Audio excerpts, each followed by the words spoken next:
Nevada was here back in 2005. SMU, as we said, hasn't been to a bowl in 25 years, but they've got a guy running the show right now who ran the show at Hawaii for 9 years, June Jones, 1-11 to a bowl game. And I'm not sure who they're more excited about here in the Honolulu area coming for the holidays, June Jones or President Barack Obama, who's coming today as well. He should be showing up here soon on the island. Well, you know, you look at June Jones, and the last time the Hawaii fans saw him, 12-0 in the regular season, he takes his team to the Sugar Bowl. And you think about that, Hawaii in the Sugar Bowl against Georgia. And I truly think that he's one of the best X's and O's coaches in all of football, and that means college and pro. His run-and-shoot style offense, of course, he was a quarterback at Portland State back in the 70s for Mouse Davis, the pioneer of the run-and-shoot offense. And he is a type of guy that specializes in turning programs around. And you look at Hawaii, you look at SMU, and I'm not sure there's a better coach in college football when it comes to picking up something that's broken and putting the pieces back together. And on the other side, you've got one of the 3 active coaches who, well, he's in the College Football Hall of Fame. Chris Ault, his 5th year of his 3rd term, so 25 years overall at Nevada. He was the AD for a while, took the program back over, brought it back. He saw it go from Division II to where they are right now. SMU won the toss. They elect to receive, and it's dropped by Brian McCann, who picks it up, runs to the near sideline, and is brought down out at the 21-yard line. So that's where the Mustang offense will start their first series of the game. SMU 7-5 overall, 6-2 in Conference USA play. The Western co-champs and a youngster, a freshman, running the show. Kyle Padron, who's from South Lake, Texas. South Lake Carroll High School. They've produced some great quarterbacks through the years. 6'4", 201 pounds. He came on because Bo Levi Mitchell was injured in the 7th game and has run it since, and run it very well, David. Yeah, he really has. And you mentioned South Lake Carroll and Greg McElroy at Alabama. He's going to be in the national title game. He's from South Lake, and we all remember Chase Daniel at Missouri, a Heisman finalist. So here comes the run and shoot. Zach Line gets the call. He gets the start, and he's driven backward, runs right into that defensive front of Nevada for a loss. Brandon Marshall, the first guy in there to stop it. So it's Zach Line who gets the first carry, not Sean Bray McNeil, who's gone over 1,000 yards. The first 1,000-yard rusher ever in college for June Jones. Pretty amazing. That is amazing, and not that June Jones doesn't stress the run game, but usually when he's had success with a back at the college level, it's a 700 or 800-yard season. And McNeil, a Miami transfer, he runs like a hurricane. 5 receivers set now. After the loss of 1, it's 2nd and 11. Padron back, steps up, throws over the middle. He's got his man. Open is Cole Beasley. One guy to beat. Inside the 10, down to the 9. Padron right on target on the 2nd play from scrimmage.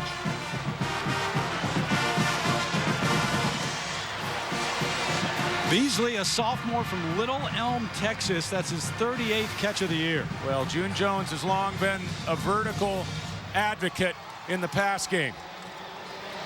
And he goes with 5 wide receivers. We thought we might see this early. Nevada thin in the defensive backfield, and Beasley creases it up the seam. And Nevada without a couple of key players defensively. More on that in just a moment. But it is 1st and goal from the 9. Sean Bray McNeil looks to get to the outside. Gets to the end zone. Touchdown just like that. SMU is on the board early here in Honolulu.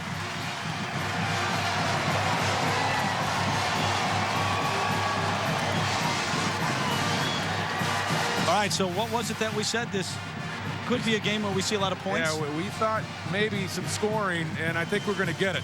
And you get a look at Sean Bray McNeil.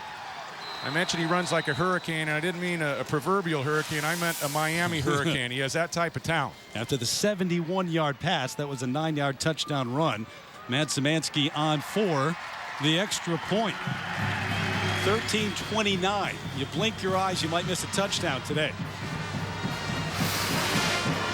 Well, and it was a nice run to finish off the drive, but how about the ball down the center of the field to Cole Beasley? It looked with the naked eye like Padron might have overthrown him, and Beasley did a great job keeping his deep speed gobbled up that reception, and McNeil walks in. 3 plays, 79 yards, a minute 31 off the clock. And yes, the Mustangs are here. Peruna. That's Peruna. That's not one of the two that bring the team to the stadium, and then Peruna takes over once they're inside the stadium. But they did ship them, yes. There's been some drama down in Highland Park. They brought in the 2 new Mustangs, and some of the old guards said, hey, we like Peruna, don't bring those Mustangs out on our field. And so they all get involved in the pregame, I hear now, but Peruna has survived.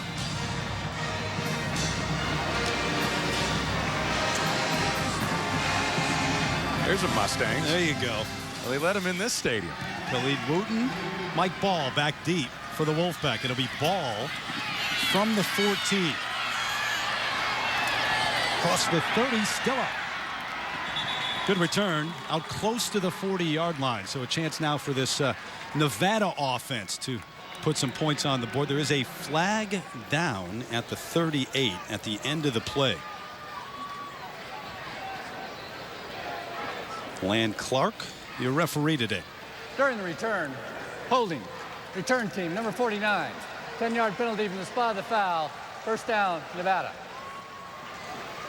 All right, so Colin Kaepernick with his offense backed up a little bit after the hold, but Kaepernick, just a junior. I think people forget that, all that he's accomplished, but second leading rusher. In fact, he's in the top 30 in the nation, 28 in the nation as a rushing quarterback. And he's got an arm as well, and people don't think of that first, mostly because they've been so effective running the football this year. They've led the nation by far, but they haven't thrown it nearly as much as they would have liked to.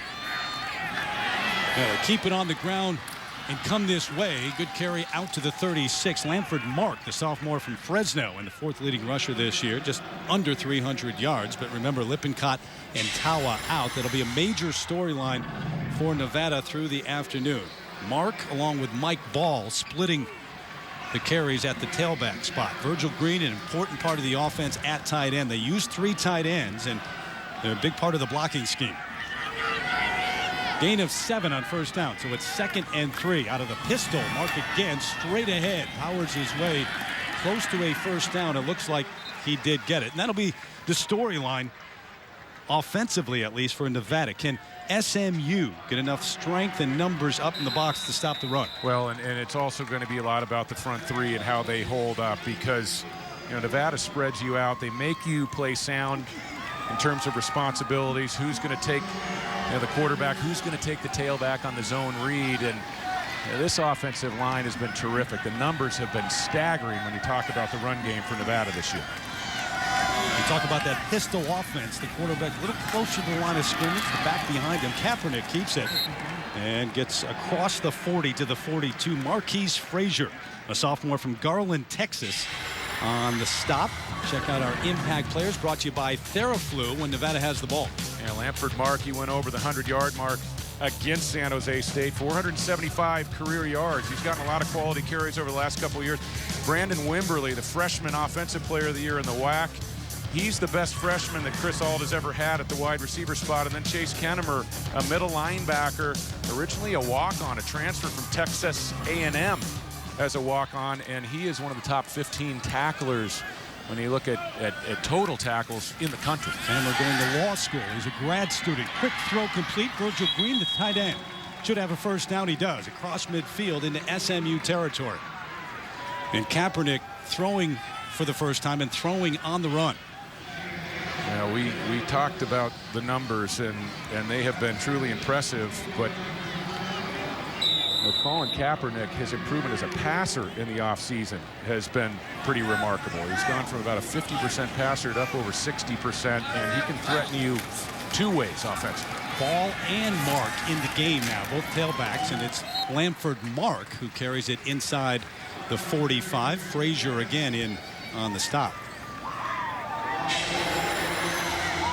Frazier, Chris Parham, and Taylor Thompson up front, and they do play that 3-4, kind of a Pittsburgh Steelers defense, and those 3 will be key today.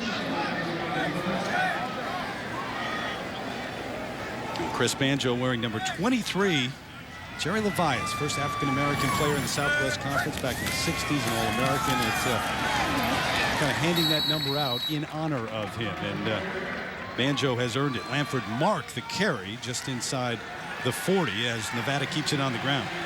This offense on the ground has been unstoppable at times, especially during the 8-game win streak, the WAC schedule.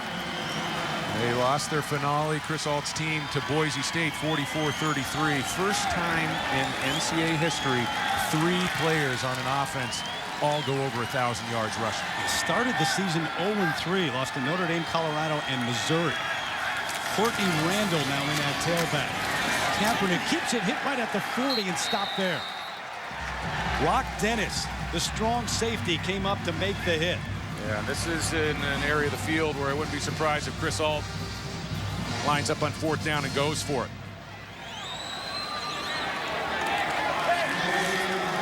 Looks like he's going to send the punt team on.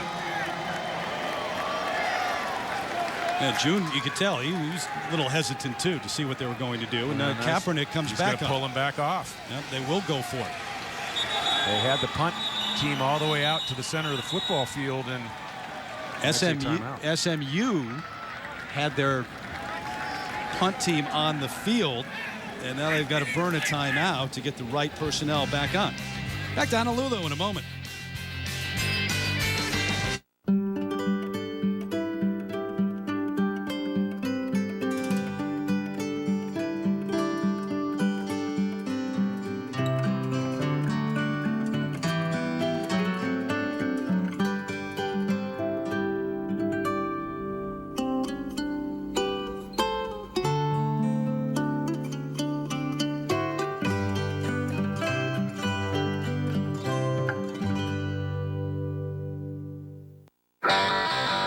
When I think of value, I think of something that's going to last.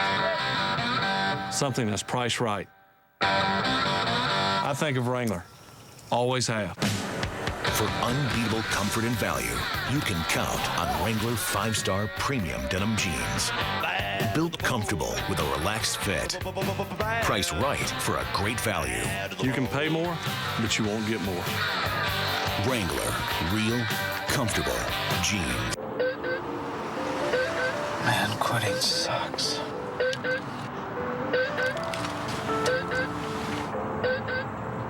That's better. Quitting sucks. Nicorette makes it suck less, doubling your chances of success.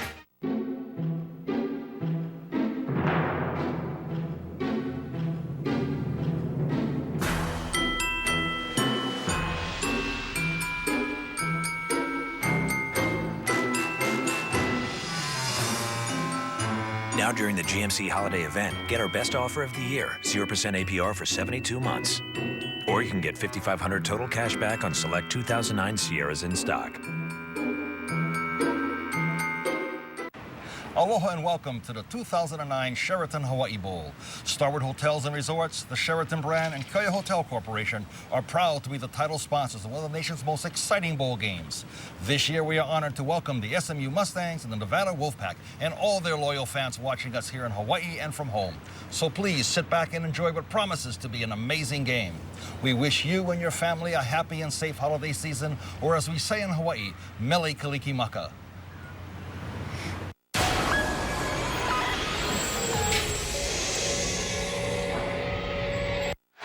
So June Jones forced to burn that timeout to get the right personnel on defensively. 4th and 2 coming up for Nevada. They've been very good this year. Chris Ault's team 11 of 15 on 4th down this year. Keep it on the ground. There goes ball. Looks for a hole, hit right at the line. Didn't get it. Trying to extend there. Not sure he got it. No, he did not get it. Pete Fleps came up, tripped him up, undercut him. And he's going to come up short. Sterling Moore, a cornerback who's missed the last 2 because of a leg injury, back in the lineup, also in on the hit. Yeah, this is great pursuit by SMU on the perimeter. And you've really got to rally to the football against this rushing game for Nevada. And Fleps going low, getting into the legs of Mike Ball. That's a terrific stop by this SMU defense. Sterling Moore, number 2, you saw him there, and they really were hoping to get him back for this one, and he is ready and going. The other number 2, offensively now, set to go. Kyle Padron at that 71-yard pass to set up the touchdown. Has time, steps up, got his man again. Emmanuel Sanders wide open. Dragged down inside the 5-yard line. 2 quick strikes from Padron. This one to Emmanuel Sanders, who has broken nearly every record at SMU. Yeah, SMU's having some success out of the left slot here early, and this must look pretty familiar to the locals. Wide receivers running free down the football field. Quarterbacks putting the ball on the money. Looks a lot like Colt Brennan and Timmy Chang to me. 2 pretty solid throws from Kyle Padron to open up this football game. 58 yards on the pass from Padron to Sanders. First and goal from the 3, and they've got to burn their second timeout. About the only thing that hasn't gone right for June Jones and SMU so far. Now, just being here, obviously a remarkable accomplishment. Last year 1-11, and now 7-5. And you know, the death penalty back in the 80s, it's the only time that's ever been imposed at the FBS level. And 3-year probation. Did not play for 2 seasons. And the second season, it was because they elected not to play. They're all away games they were supposed to play. And since then, 1 winning season until this year. Yeah, and there has not been another team that has faced the so-called death penalty since. And I think a big part of that is the fact that it's just so devastating on a program. I think there's been a couple, violations by programs along the way that might have warranted a death penalty situation, but the NCAA, I think, understands just how devastating it was to SMU. And if there's one guy in college football that could take a program from the depths like an SMU and turn it around, I think it would be June Jones. You want to name names program-wise? No. All right. Not without my attorney. All right, I was just wondering. Well, it was the greatest turnaround ever when he took over at Hawaii, winless, and he made them into a 9-4 team the first year. Doing the same here at SMU. First and goal from the 3. McNeil bounces off a 1. Can he get away from the next? No. Brought down for a loss back at the 5, and there is a flag down. Kevin Basped, who led the league in sacks this year on the penetration.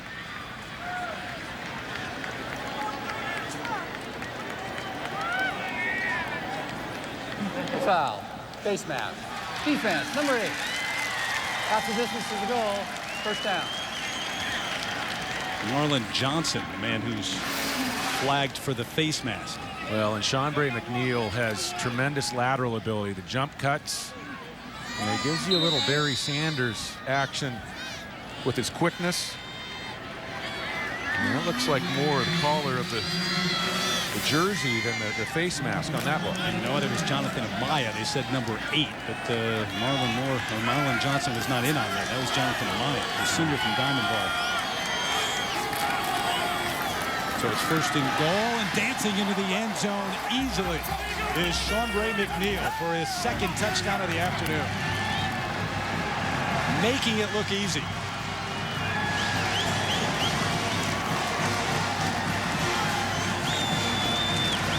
The people who've made their way here from Dallas are loving the start of this one.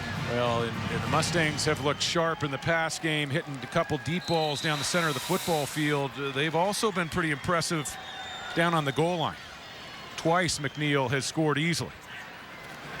Szymanski on for the extra point. It's up and it is good. So the 2 pass plays, one 71 yards, the next one 58 yards, setting up the easy touchdown runs from Seanbray McNeil, and it has been all Mustangs so far in this one.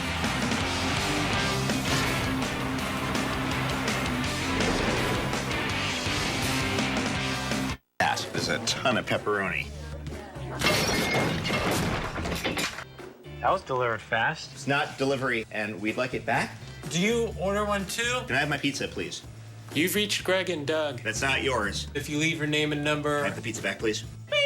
New DiGiorno Ultimate Toppings Pepperoni with 50% more awesome pepperoni. For more of what you love, taste, believe. It's not delivery, it's DiGiorno Ultimate Toppings. Don't come down here. We're naked.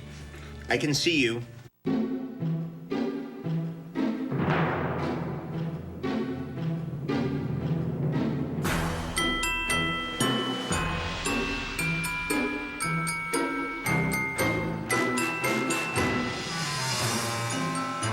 Now during the GMC holiday event, get our best offer of the year, 0% APR for 72 months.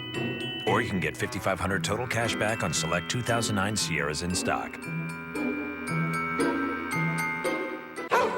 Lady, get help! Hey, lady. This is no time to play. I'm picking a photo for my Capital One credit card. Old man Sutter? Why would I put his picture on my card?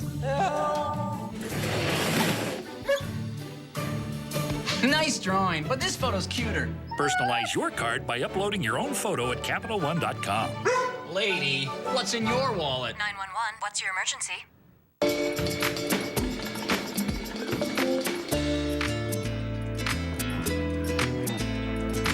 The right look should suffice. Stay thirsty, my friends. To help my patients avoid dental problems, I recommend Act Fluoride Mouthwash.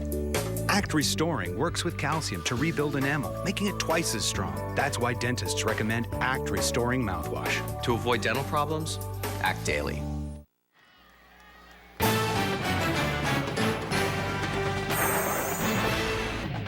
ESPN College Football, the Sheraton Hawaii Bowl, is brought to you by Sheraton Hotels. Life is better when shared. GMC, we are professional grade. And Capital One, what's in your wallet?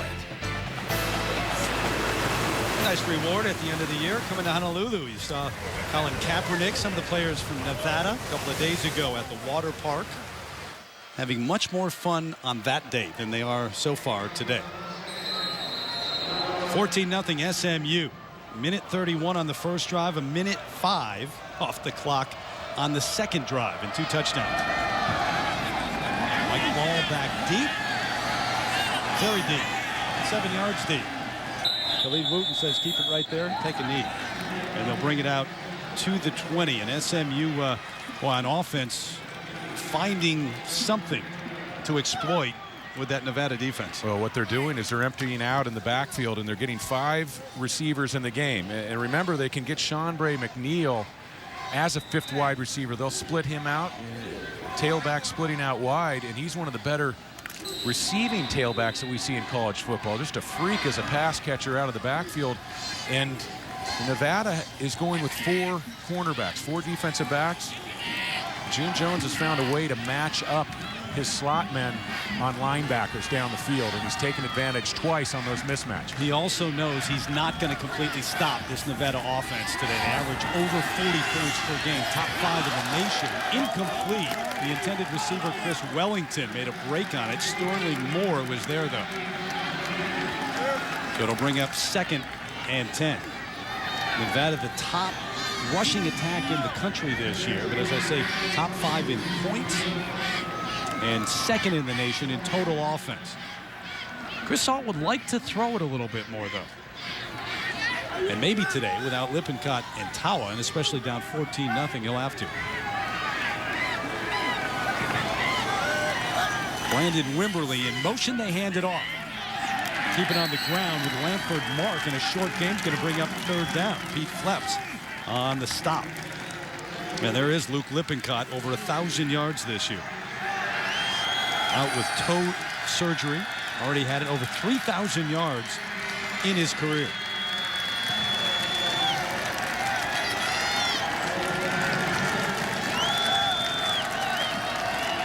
Session and Wellington, the receivers to the far side. 3rd and 6. Kaepernick out of the shotgun. Steps up, run down from behind, dropped at the 21-yard line. Taylor Thompson got him from behind.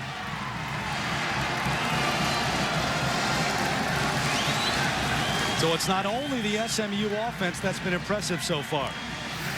Well, this is a situation that Nevada hasn't faced much this season. They got behind against Boise State in the final game of the season. But SMU has taken Nevada out of their comfort zone early, forcing Kaepernick into some passing situations that Nevada usually doesn't face. Brad Langley on for the punt. The dangerous Emmanuel Sanders back at his 40. This one returnable. Steps up, cross midfield, still up. Finally spins and is hit at the 43-yard line of Nevada. Sanders, the guy who had the long catch just a moment ago, a top 5 return man in the nation in terms of punts. Reminder, Capital One Bowl Week continues on Saturday. 3 games coming your way. Little Caesars Bowl, Marshall in Ohio, the Meineke Car Care Bowl just down the road from Chapel Hill, North Carolina and Pittsburgh, and then the Emerald Bowl, BC against number 24 USC. First time since, 2001 that the Trojans have not been in a BCS Bowl. Yeah, pretty strange to see the Trojans not line up after the new year. First time since Pete Carroll's first year at the helm at USC.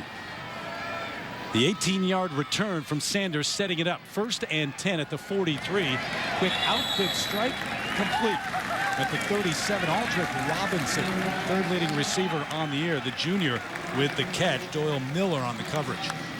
I talked to Jeff Reinbold, the wide receiver coach for SMU last night, and he told me that June Jones was going to utilize some 5 wide receiver sets, and if Nevada chose to go to man-to-man, they'd have to match up with a linebacker on one of those 5 receivers. And what that does is it makes Nevada think really hard about playing man-to-man, and then they get into zone. That's a much more comfortable situation for a true freshman quarterback when he drops back in the pocket. McNeil in the backfield now, 4 receivers.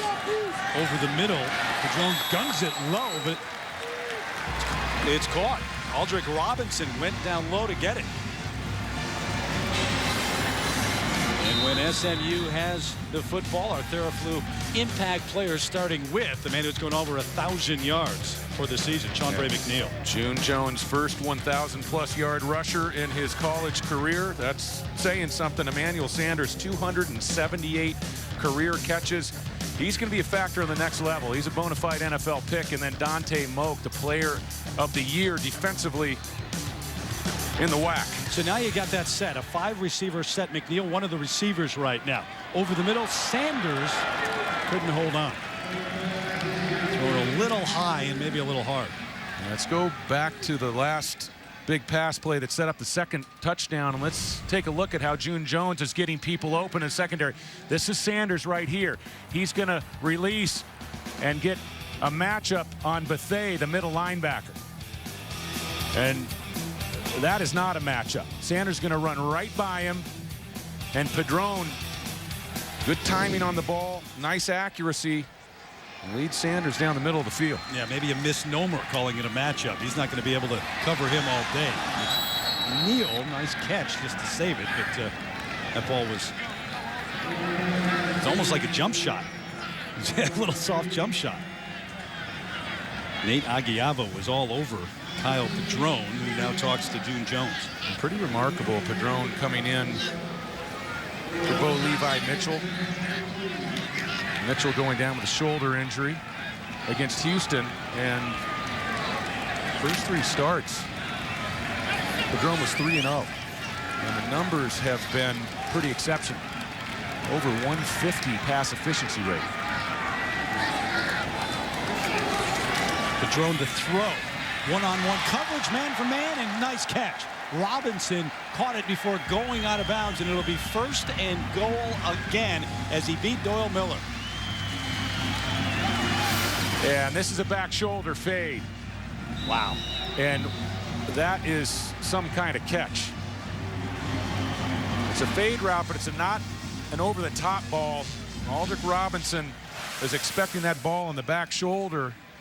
Ball was a little bit high. Great adjustment to the football by number 24. You know, if you're a receiver, you're playing for June Jones, you're going to get a chance to showcase your skills. Robinson doing it today. Emmanuel Sanders has done it all year. Chauncey McNeil in the backfield, going to get the carry. Runs right into the line of scrimmage and stopped behind it for a loss of 1. And it'll bring it up 2nd and goal.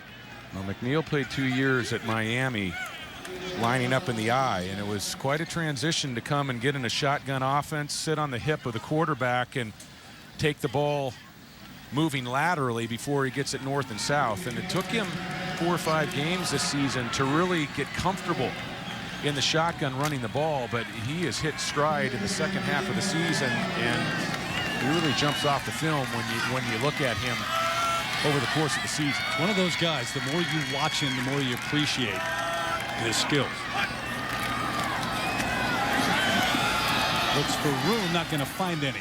And fights his way back to the original line of scrimmage, and that's it. Nevada, I mentioned it, a little bit shorthanded defensively today. Andre Davis, a backup middle linebacker who would be playing quite a bit, was actually involved in a theft on Monday, or at least arrested for theft here in Honolulu and sent home, dismissed from the team. And Duke Williams, strong safety, was suspended on Monday as well for a violation of team rules, and he was sent back home to Reno. You don't want to lose your nickelback. Duke Williams comes in nickel situations. You don't want to lose your nickelback when you're lining up against the run and shoot and June Jones. Power runner Zach Line now in for Sean Bray McNeil in the backfield. Padrone's going to throw, though, to the corner of the end zone and incomplete. Terrence Wilkerson late to turn around for that one, but it wasn't catchable anyway. So it brings up 4th down. And the Wolfpack fans taking solace in the fact that at least made a nice stop here on a 1st and goal situation. And that's Szymanski on for a little more than an extra point. 22 yards, up and good. So Chris Ault has got to find a way to turn this thing around. 17-0. It's pretty nice form. 9.5. Where are we?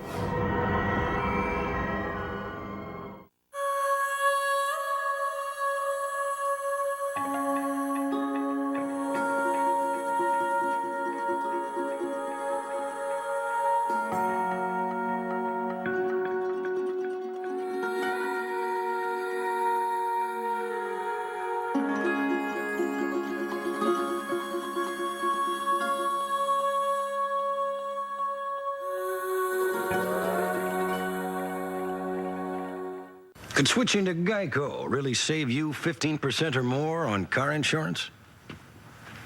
Is Ed Too Tall Jones too tall?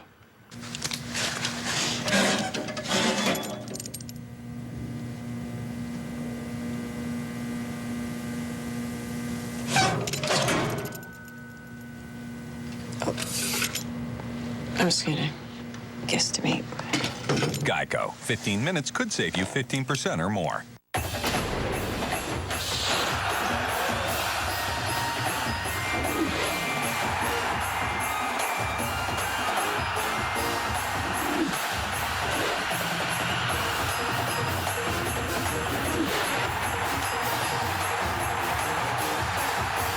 It's the best week of the year. Capital One Bowl Week. Boston College battles USC. Saturday at 8 on ESPN. College football lives here. Well, me and my lady had our first big fight. What can I get for you, man? Better life than the one I got. Like that one. Wasn't always a perfect picture, but there was some perfect parts. Cause it's the first long kiss on a second date. Dropping the ring in the spaghetti plate. And it's the way that she looks with her rice in her hair. Eating birch suppers the whole first year, and that's the good stuff. Now playing on DirecTV Cinema. We got to get through these 4 Christmases as painlessly as possible. Too much information. I'm hoping for a chance to be your friend. Well, you were my friend, but now you're sleeping with my mom, and it's a little bit weird for me. Too much intimacy. This Christmas, I would like to give more of myself to Pastor Phil. Too much family. For 2 people to take. My brothers, you're cage fighters. Dude cockfighters. 4 Christmases. Movies playing on channels 125 through 199. June Jones got to love his trip so far back to the island. He used to have a Harley here that he would ride up to the North Shore the day after game day. Now he's got one in Dallas, but he actually sold the one here for charity when he left. Mike Ball is going to watch this one sail in and out of the end zone. They'll bring it out to the 20-yard line. We were talking about the Trojans, USC. Wonder what's going on with Joe McKnight as we send it back to Dari Noka in the studio. Well, guys, good news here on SportsCenter right now for USC as he's been cleared to practice with the team, but has not yet been cleared to play for USC at Saturday's Emerald Bowl against Boston College. The school continues to investigate McKnight's use of an SUV he does not own. Longtime sportscaster George Michael died this morning from complications of leukemia, according to his daughter. George Michael was 70 years old. Next SportsCenter coming up on ESPN 2 at 11 Eastern, guys. Dory, sad news. Sports machine. Yeah. Nevada trying to get something going on offense. There's a late flag that comes in as Kaepernick keeps it and gets it up to the 25-yard line. Holding. Offense, number 73. 10-yard penalty. Replay, first down. So the problems continue for the Wolfpack. How about Joe McKnight in that situation at USC? Well, Dari Noka mentioned that it was good news. I'm not sure that's good news for Boston College. Yeah, right. That's bad news for Boston College. But no, it is good to see him back on the field and practicing. Rod Gilmore was on College Football Live earlier today. He was at practice. He's going to be covering that football game with Joe Tessitore, and apparently didn't take a lot of reps. But USC's been struggling. They need all the offense they can get going into that Emerald Bowl. And how motivated will they be after being in the BCS Bowl, after BCS Bowl? Kaepernick, the keeper, up to the 17, maybe the 16, stopped there. And Chase Kennemer brought him down there. This offense right now, in slow motion, it seems. Is it SMU's defense, their scheme, or is it just the fact that they haven't gotten it going yet? Well, I think that the defense for SMU has played things well along the line of scrimmage early in this football game, and it always helps when you jump out to a 2-touchdown-plus lead early. And if you're an offense built around the run, and now you're down 17-0 early, you've got to pass it at some point. That's what they're going to do. Contact at the 30 and no call. Brandon Wimberly ran right into Chase Kennemer, who's got a right to that ground, to that position. Take a look. This was solid coverage down the field, and nice job by Kennemer walling him off there. Yeah, but did you see him go to his helmet right away? He thought he was going to get flagged. Well, I'm not sure that Kennemer didn't have a right to that ground, as you were talking about, Terry, and pretty good coverage across the board in the secondary for SMU. So it's 3rd and 14. If you're Nevada, you don't want to be in these situations at all. Kaepernick escapes once, not the second time. Margus Hunt, the big, and I do mean big, defensive end in there for the sack. A redshirt freshman from Estonia who was a junior Olympic champ in the discus and the shot put and is now playing football. Well, the big key coming into this game was, could SMU protect their young quarterback, Kyle Padron? And now all of a sudden, I think the storylines have changed. It looks like Nevada, the team that's having trouble protecting their quarterback, and they are not having a lot of success on the ground early. Emmanuel Sanders back at midfield awaiting the punt of Brad Langley. This is a good one. Really good. Sanders barely able to get up with it. Going the wrong way. Gets a block to spring him, then hit hard. Out of bounds inside the 25. Well, Sanders probably ran about 75 yards on that. Tallahassee Paroka, the man who hit him hard at the end. Watch.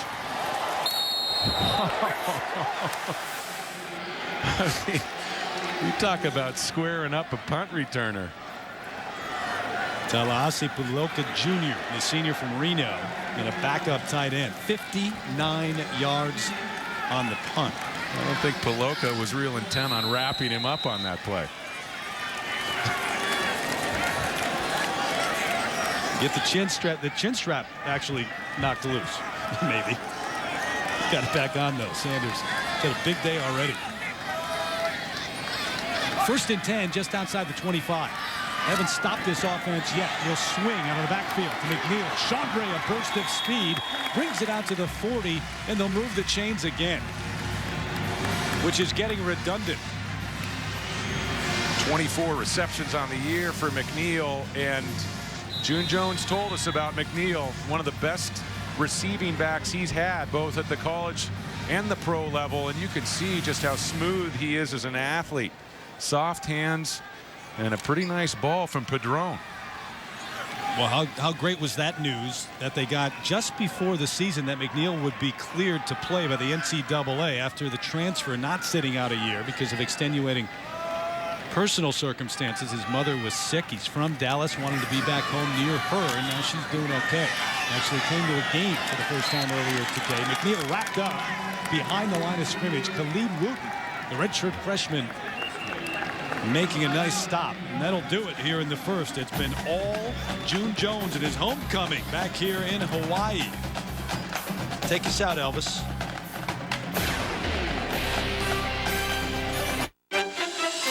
ESPN Monday Night Football, Vikings Bears at 8:30.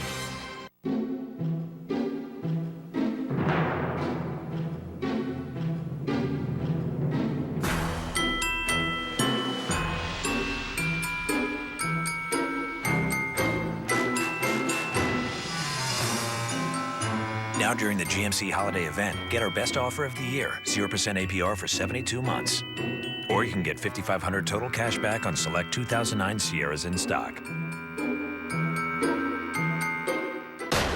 They say the war tore a hole in the sky.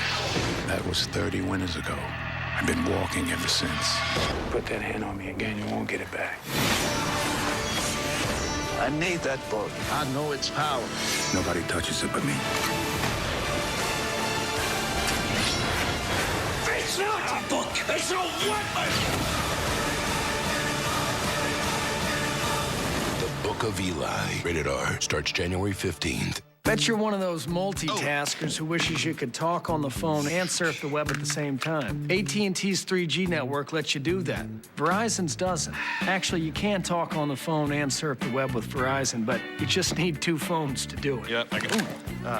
Sorry. Give you a hand? Thank you. Hello? Yeah. I'm still waiting for it to download. When you compare, there's no comparison. Yeah, I'm gonna type it in again. AT&T, a better 3G experience. This holiday, get 50% off all BlackBerry smartphones after mail-in rebate. Hi, is Denise working? Yeah, she's in the back. Can I take your order? I'm just a little bit more comfortable ordering with Denise. Hey, hi. You remember me? I came by yesterday and gave me that 5-layer burrito. That new one for 89 cents.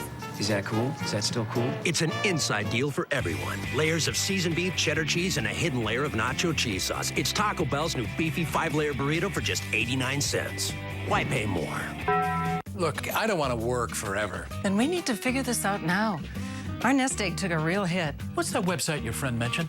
RetirementRedZone.com? That's it, from Prudential. Yeah, she talked to her financial advisor about what she learned there. Said it really helped her get back on track. Oh, I like that. Help get your plan back on track. Watch our educational video at RetirementRedZone.com, the site for the critical years before and after retirement. Maybe I can retire after all. Now you're talking. Click RetirementRedZone.com, then talk to your financial professional. Conquered the skies. Conquered Mount Everest. Conquered the neck. Philips Norelco Architect. Designed with a flexible head, which allows it to pivot and rotate freely. So you can easily get a close shave, even on the neck. Tackle all your shaving and grooming needs and play to win the ultimate football weekend at Miami 2010. Check out the details at NorelcoMVP.com.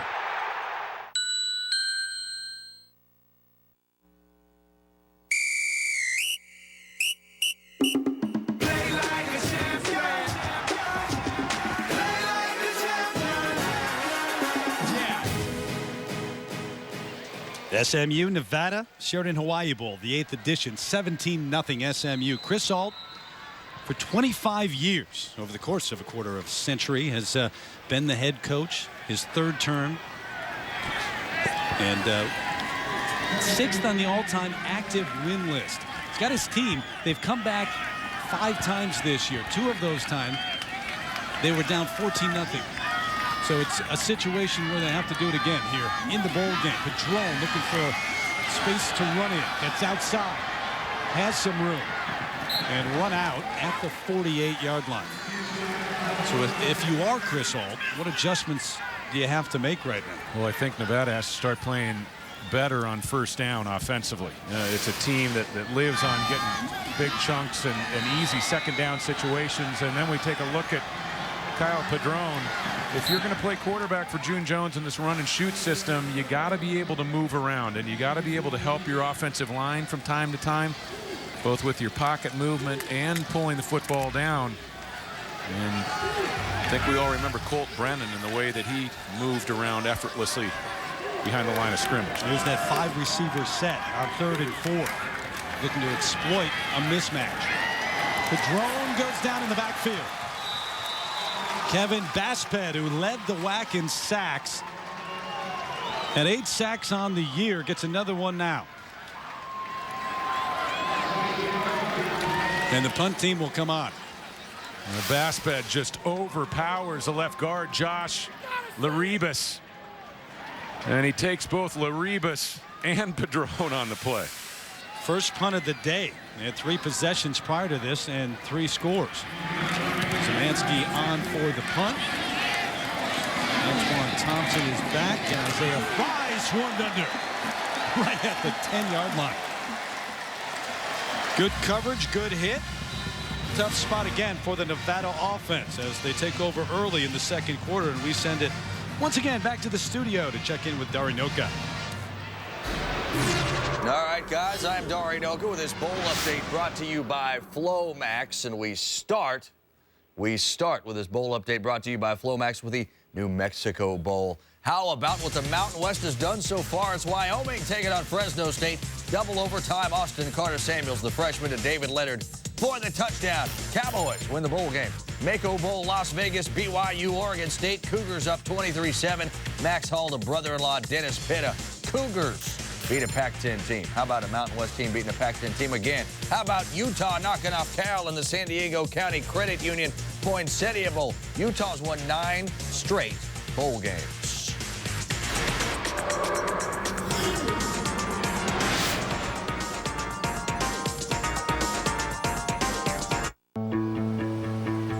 The Lexus December to Remember sales event, now through January 4th. Special lease offers now available on the 2010 ES350. 27 consecutive bowls. 12 conference titles. And 2 T-bones. My man. Hot Bobby. Oh, Hot Bobby. The more you save on insurance, the more you'll have for football. Are you in good hands? Go. Go. When the flu hits you hard, hit right back with Theraflu. Nothing fights your worst flu symptoms with more power. Theraflu. Good to be back.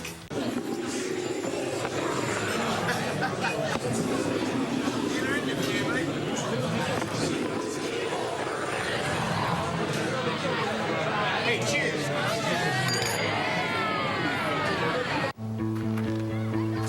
The Lexus December to Remember sales event, now through January 4th. Special lease offers now available on the 2010 RX 350. You value your friends. So does DirecTV. Bob's worth 100. So are Carrie, Ann, and Sue. For every friend you refer to DirecTV, you get $100, and they get $100 on top of our new customer offer. Just give your account number to your friends and have them call 1-877-4-100 each. They must have your account number when they order. This offer's only good for a limited time, so hurry. Then celebrate and watch the Benjamins stack up. This December, celebrate with our best offer of the year. Wow. Get over $10 cash back from DirecTV Cinema when you order any 4 movies between now and the end of the year. I love it. Movies like The Hangover. To a night we'll never forget. Oh my God. Julie and Julia. I'm becoming a much better person because of her. Bonjour. Terminator Salvation. We are all dead. This month, order any 4 movies and get over $10 cash back. DirecTV Cinema, channels 125 through 199.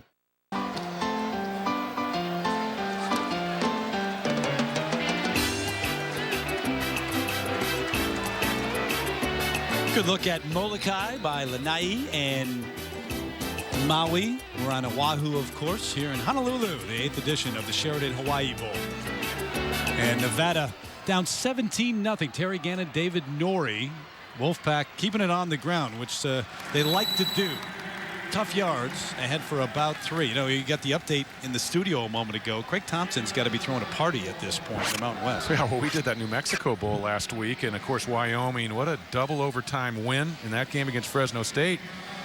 He was sky high sitting next to us on the plane out of Albuquerque, and he must be walking on air right now after the way that BYU and Utah treated the Pac-10 the last couple nights. What's up with the Pac-10 right now?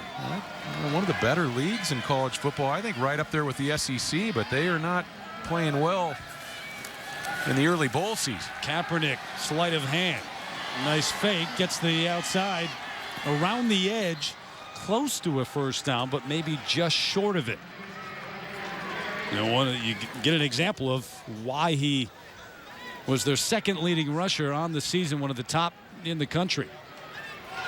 Chris Salt, the little general, 5 straight trips to bowl games, but they've lost their last 3. Trying to turn that around. It's been one of the major sources of inspiration this week. Their last first down was at the 11-minute mark, by the way, of the first quarter. 0 for 3 on 3rd down. 3rd and 1. Kaepernick's going to throw. Looking to the sidelines, got his man. Brandon Limberly on the catch. And they will move the chains. Now we finally get a look at what Colin Kaepernick can do on the move, and that was a nice ball on the move to his left. And Wimberly is really the featured wide receiver. This group on the perimeter for Nevada. And a welcome move of the chains for Chris Ault. Wimberly, 46 catches on the year, 5 for touchdowns, and the conference freshman of the year.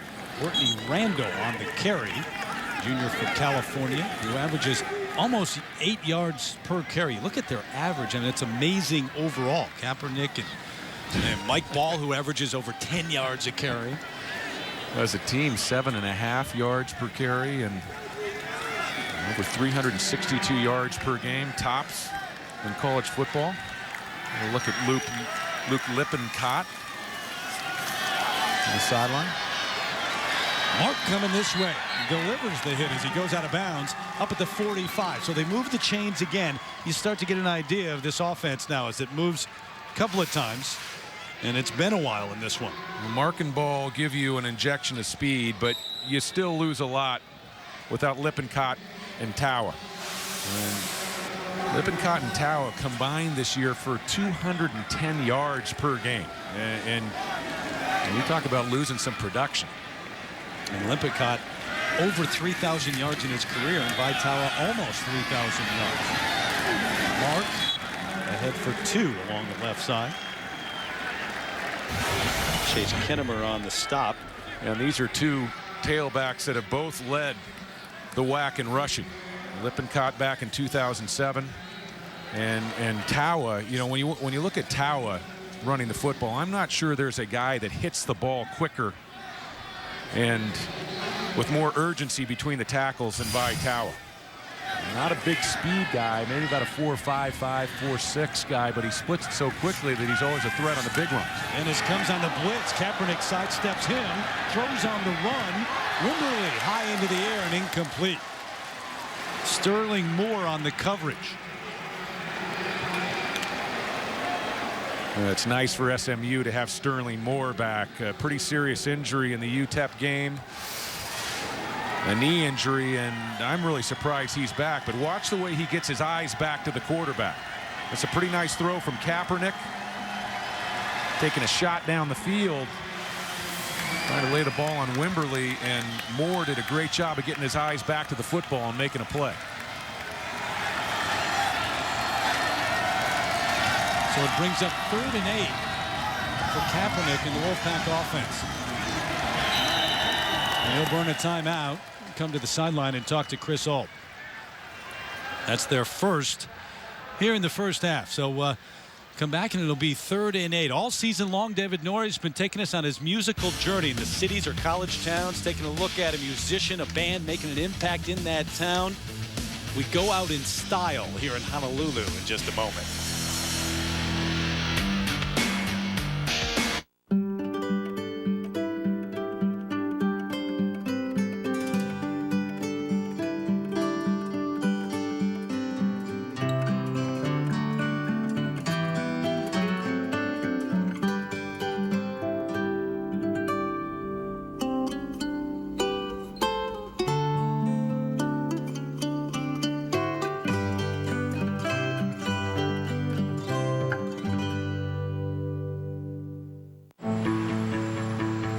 The Lexus December to Remember sales event, now through January 4th.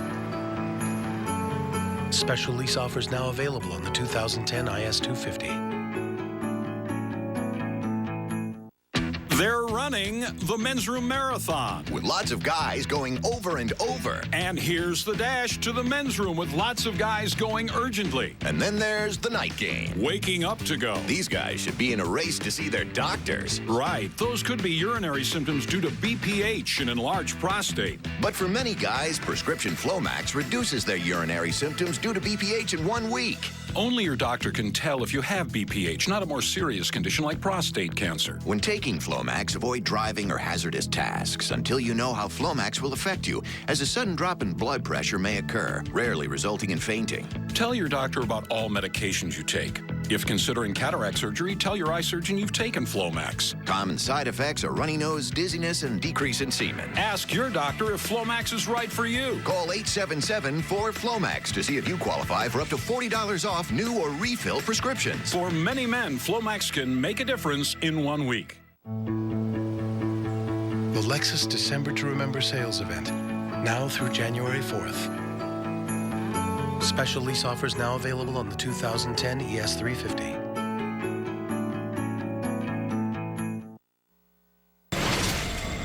This year's journey ends in Hawaii with the king himself, Elvis Presley.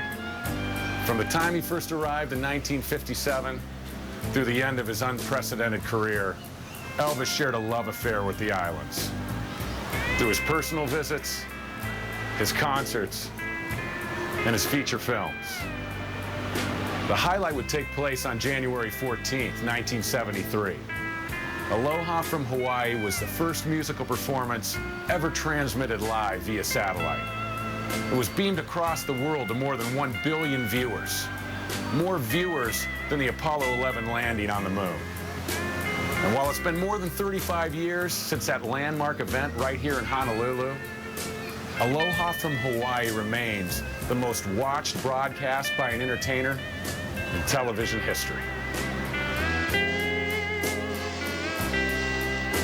Cue the rainbow. There it is, live. The spirit of Elvis, perhaps. You kind of look, if you had some sideburns, you kind of had that Elvis look with Diamond Head in the background, Mr. Norrie. We had a lot of nice fun with that piece. You know, Terry, that was not viewed in the United States, and it still went to 1 billion viewers, and we'll talk about why here in a play or two. 3rd and 8 coming up as they disrupt the journey. How rude. Big play, though, for the Wolfpack offensively to try to continue this drive. They have not been able to put anything together. Kaepernick as they blitz. Quick throw, almost picked off. Incomplete. Wimberly was there, but Sterling Moore had the best shot at it. And it brings up 4th and 8. Now, why was it not shown in the U.S.? It was Super Bowl Sunday. The Dolphins and the Redskins. The Dolphins were putting their finishing touches on their perfect season, 17-0. And so the Aloha from Hawaii was not broadcast until April on tape to the United States. Suspicious Minds from that performance. That's got to be classic. That's Suspicious Minds was on the set list. Langley's punt. Sanders, this one's very short. Comes up, he's thinking about it. Now he takes it. Up at the 24, he was going to let it go, and it took a Nevada bounce. Well, here is the journey. A look back. We started with, appropriately enough, Journey in the Bay Area. You recognize any of these bands and performers? Hey Joe, week 3, my favorite. Up in Seattle. Neil Young, the Brit School concert. Further Bus was a lot of fun up at Oregon. Went into London Bridge Studios to see where Pearl Jam recorded their first album, 10. And I kind of like the Jack Johnson piece up on the North Shore from the Pipeline. John Denver last Saturday from New Mexico. Well done, Mr. Norton. The journey comes to a close today in Honolulu. We had a great time. Padron throws. McNeil out of the backfield. Look at that burst to the outside. Just short of a first down. Still going along the sideline. And we had some people help us along the way on the journey. A lot of additional work on days before games. Vic Thomas, audio. James Christopher on camera. And then Alicia Herzog did a terrific job. Mike Stivers, our technical director. Big B, Brian Coffer, the stage manager. And Robert Bubba Slosby, our producer. Bubba, great job. Nice job introducing the band, Elvis. I love you, Scylla. 2nd and 1. Padron out of the gun. Zach Line in at tailback now. Quick throw, near sideline. Robinson with the catch and run out at the 45. This offense continues to click.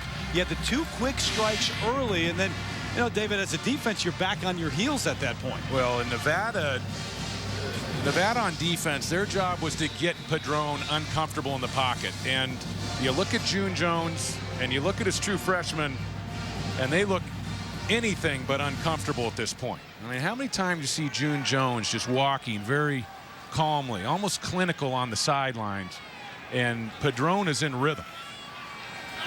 No shock to see this offense click, and Nevada's pass defense has not been all that impressive this year. Padron out of the pocket. Somehow Robinson with the catch, it just stuck to his right arm, and a short gain up at the 48. He drilled it. He was only about 3 yards away from it. Yeah, that was a nice play, one-handed play by Robinson. Look at that. Ball thrown behind him. Dangerous pass. Possible deflection. Robinson makes a one-handed catch. Robinson, probably the fastest guy on the team. State champ in the 100 meters. Of course, they have 4 of them on this team. Padron, some impressive numbers so far. 11 of 13, 206 yards. Has time, throws deep. Robinson over the middle, and he can't connect. And he had a step on Mo Harvey.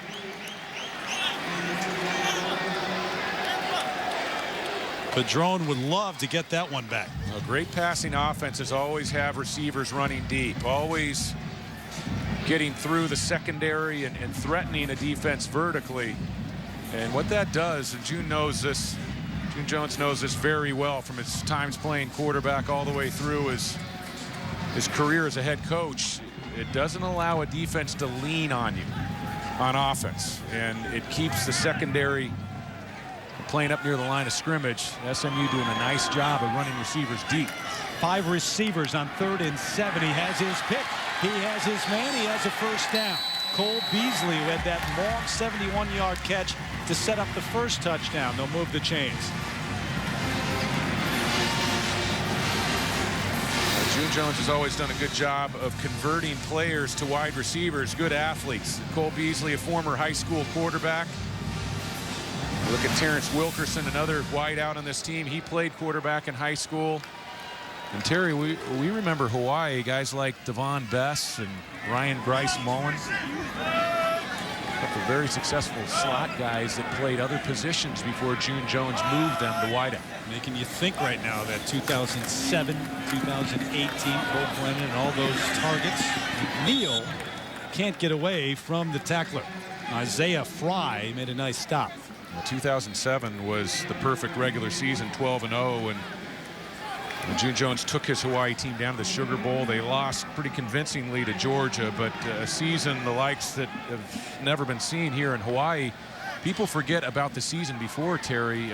Colt Brennan as a junior, the most successful season statistically for a quarterback in the history of NCAA football. And you got to give that guy a lot of credit for Colt Brennan's performance throughout his career. And Kyle Padron, in terms of passing efficiency, maybe not in that category, but pretty darn impressive as a freshman taking over. Hit as he throws, threw it up for grabs, and it should have been picked off.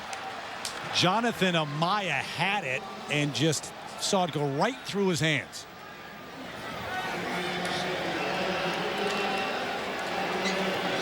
Well, this was almost a turnover down the field, almost an interception. It was pretty close to a shot in the back and a fumble.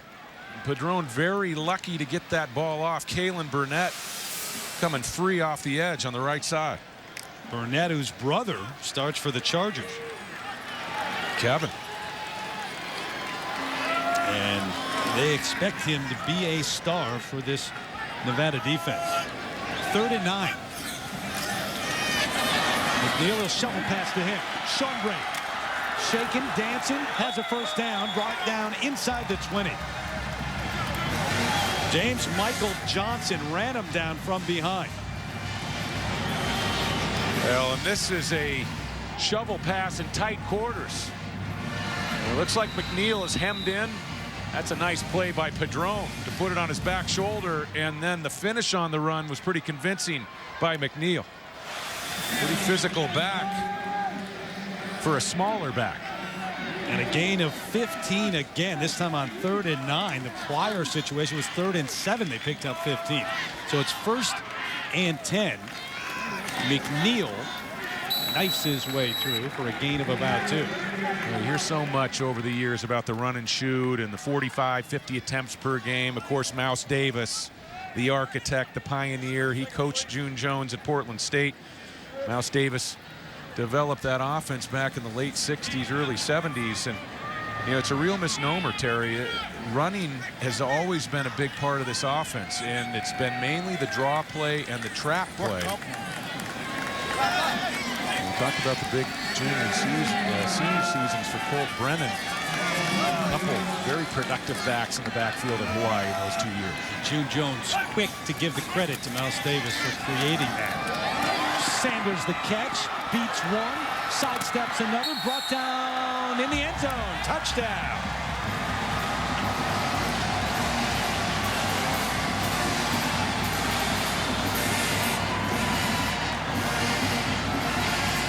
SMU fans loving it.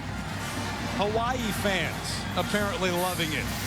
Cheering for June Jones in his homecoming. Well, this is a nice job. A quarterback in the run and shoot has to put the ball on receivers to give them opportunities to get the ball upfield. That was a perfect front pocket throw by Padron.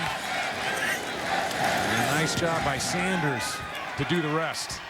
Matt Szymanski from College Station, Texas on for another extra point. First time in a quarter century the Mustangs are in a bowl game. I guess they've been waiting for this one for a while. We were sure that you and I were meant to be. Capital One Bowl Week continues through January 2nd.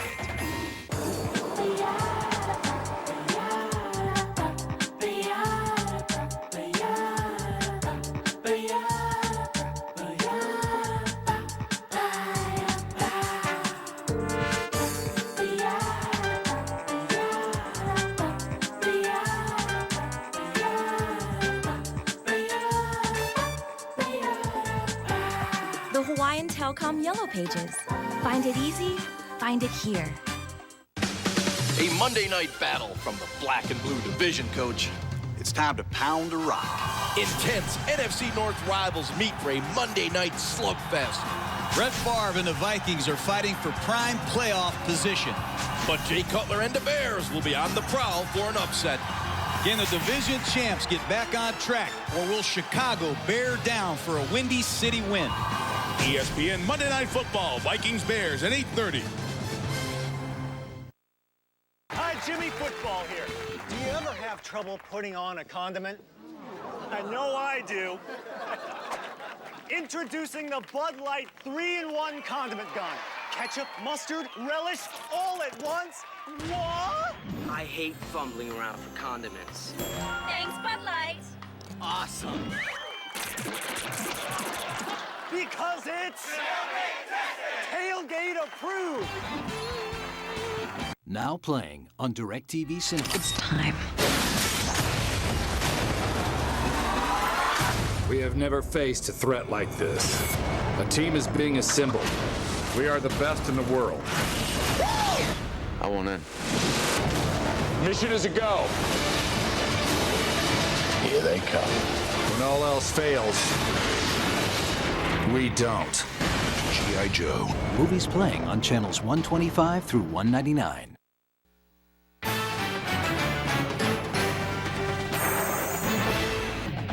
ESPN College Football, the Sheraton Hawaii Bowl, is brought to you by the Islands of Hawaii. The Lexus December to Remember sales event, now through January 4th at your Lexus dealer. And Allstate, proud sponsor of college football and the Allstate Sugar Bowl. Are you in good hands? Had a teams a couple of nights ago, part of a luau at the Royal Hawaiian Hotel right there on Waikiki. Showing off their skills up on stage. And Ken Wilson, who was serving as the defensive coordinator for Nevada. Nigel Burton took the head job at Portland State. But it's time to make a couple of adjustments for Ken Wilson, trying to figure things out. Not much of a return from Mike Ball, just across the 15-yard line, David. Well, and we talked to June Jones, and we also talked to Jeff Reinbold, the wide receiver coach, and they felt like they could make some hay taking advantage of that transition. And they're showing some new wrinkles. They're getting 5 wide receivers in the games. They're taking advantage of some mismatches against linebackers. But really, I think that the biggest factor has been Ken Wilson's defense has not been able to create pressure on Padron. And when a quarterback is comfortable in the run and shoot and he's throwing the ball accurately, there are not a lot of adjustments that you can make beyond getting a pass rush revved up.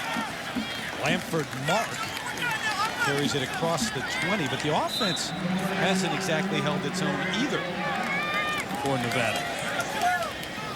And again, not to dwell on it, but now you know you're a team that's built around the run, and you're down 24-0. You know, you're built around possessing the football. You're built around controlling things at the line of scrimmage. You're not built around 24-point deficits, and this is not a team that comes from behind very well. Mark the carry up to the 25, about 2 yards shy of a first down. So it brings up 3rd and 2. Capital One Bowl week rolling on Sunday night. Kentucky taking on Clemson. C.J. Spiller, ACC Player of the Year, and a good one. If you haven't seen much of him this year, how could you not have if you're a college football fan? Part of the show. Gaylord Hotel's Music City Bowl. SEC taking on the ACC. C.J. Spiller along with Job and Bess, one of the 2 most exciting open field runners in the game. 3rd and 2. They're going to throw it. Rolling Kaepernick. Looking, throwing back, and incomplete. It'll bring up 4th down. Talaase Puloka, the intended receiver, the tight end. And again, the offense heads to the sidelines. Well, SMU is winning the battle on 1st and 2nd down. And if Nevada doesn't start creating some things with their pistol offense, SMU has done a great job of taking the ball out of Colin Kaepernick's hands and putting the game in the hands of the 2 young backs. Sanders back at his own 30. Langley, a high snap. He goes up to get that. It's the 59-yarder. A couple of punts ago, a short one again this time. So the last one was short. This one goes sideways out of bounds. Good field position for the SMU offense.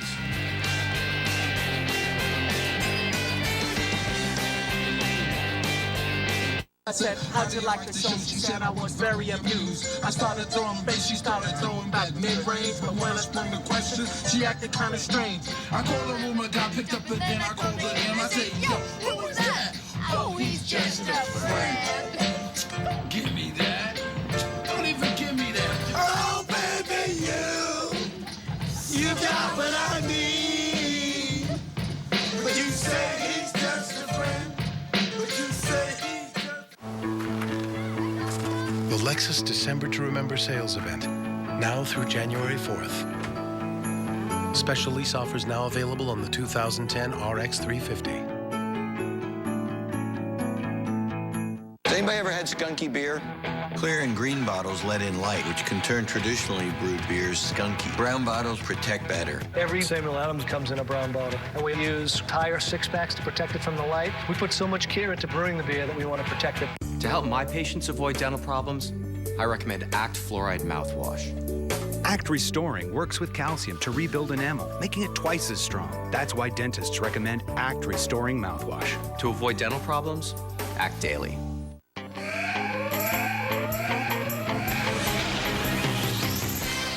When fire or water damage strikes your business, call the cleanup team that's faster to any size disaster at 1-800-SERVPRO, like it never even happened.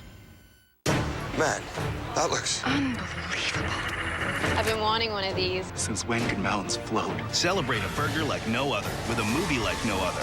Bite into Avatar with the one and only taste of McDonald's Big Mac. The Lexus December to Remember sales event, now through January 4th.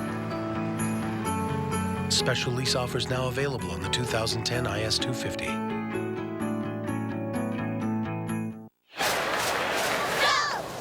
Something to cheer about if you're cheering for SMU.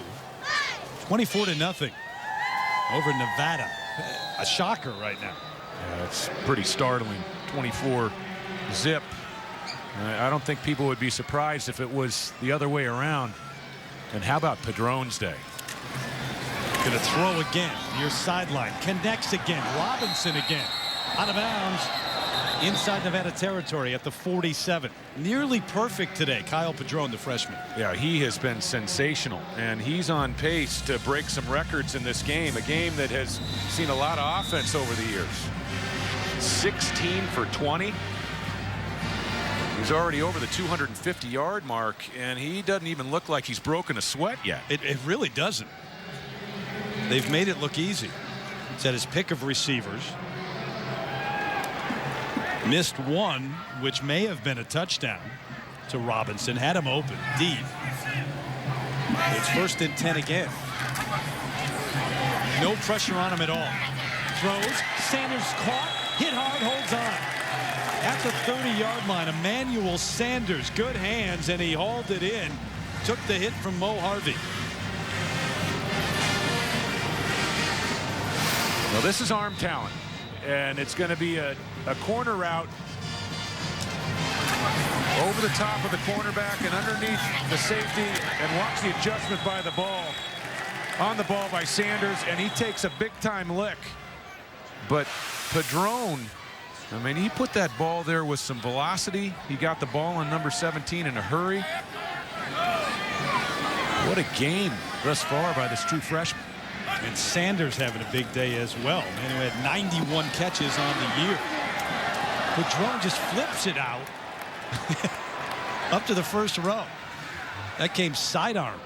Yeah, Kevin Baspet had a hold of him. Yeah, but that's a strong play, and that's a heck of a play by Padrone. It wasn't pretty. He didn't get outside the pocket, though. The tackle, they're going to throw the flag. Intentional grounding. Offense, number 2. The down will be counted despite the foul. 2nd down. Yeah, and I'm not so sure he didn't get outside the tackle box on that play. I mean, it looked like he escaped to his right. The ball was on the hash. And yeah, because the football was snapped on the hash there, I don't think he quite got outside the tackle box, but still a pretty heady play by Kyle Padrone. I mean, that's very close to getting outside the box there, and he did get the throw, if you can call it a throw, beyond the line of scrimmage. Yeah, that last look was a good angle. Didn't quite get outside the box, so it's 2nd and 19 now.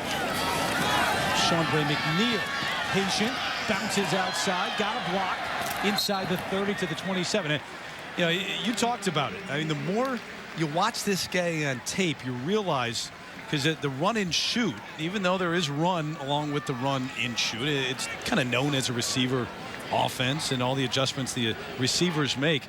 I mean, he's had over 1,000 yards for a reason. And June Jones gets you thinking pass, and he gets you spread out in the secondary, and then he drops a draw play or one of those wide running plays. From time to time they'll run a lead or a zone play, and then you got a guy with the talent of a Seanbray McNeil who can stop and start. He's got the lateral ability. Zach Line in for him now, more physical back. Another completion near sideline at the 20, Aldrick Robinson. Now the Wolfpack better find a way to create some pressure on Kyle Padron, or this is going to turn into a long afternoon.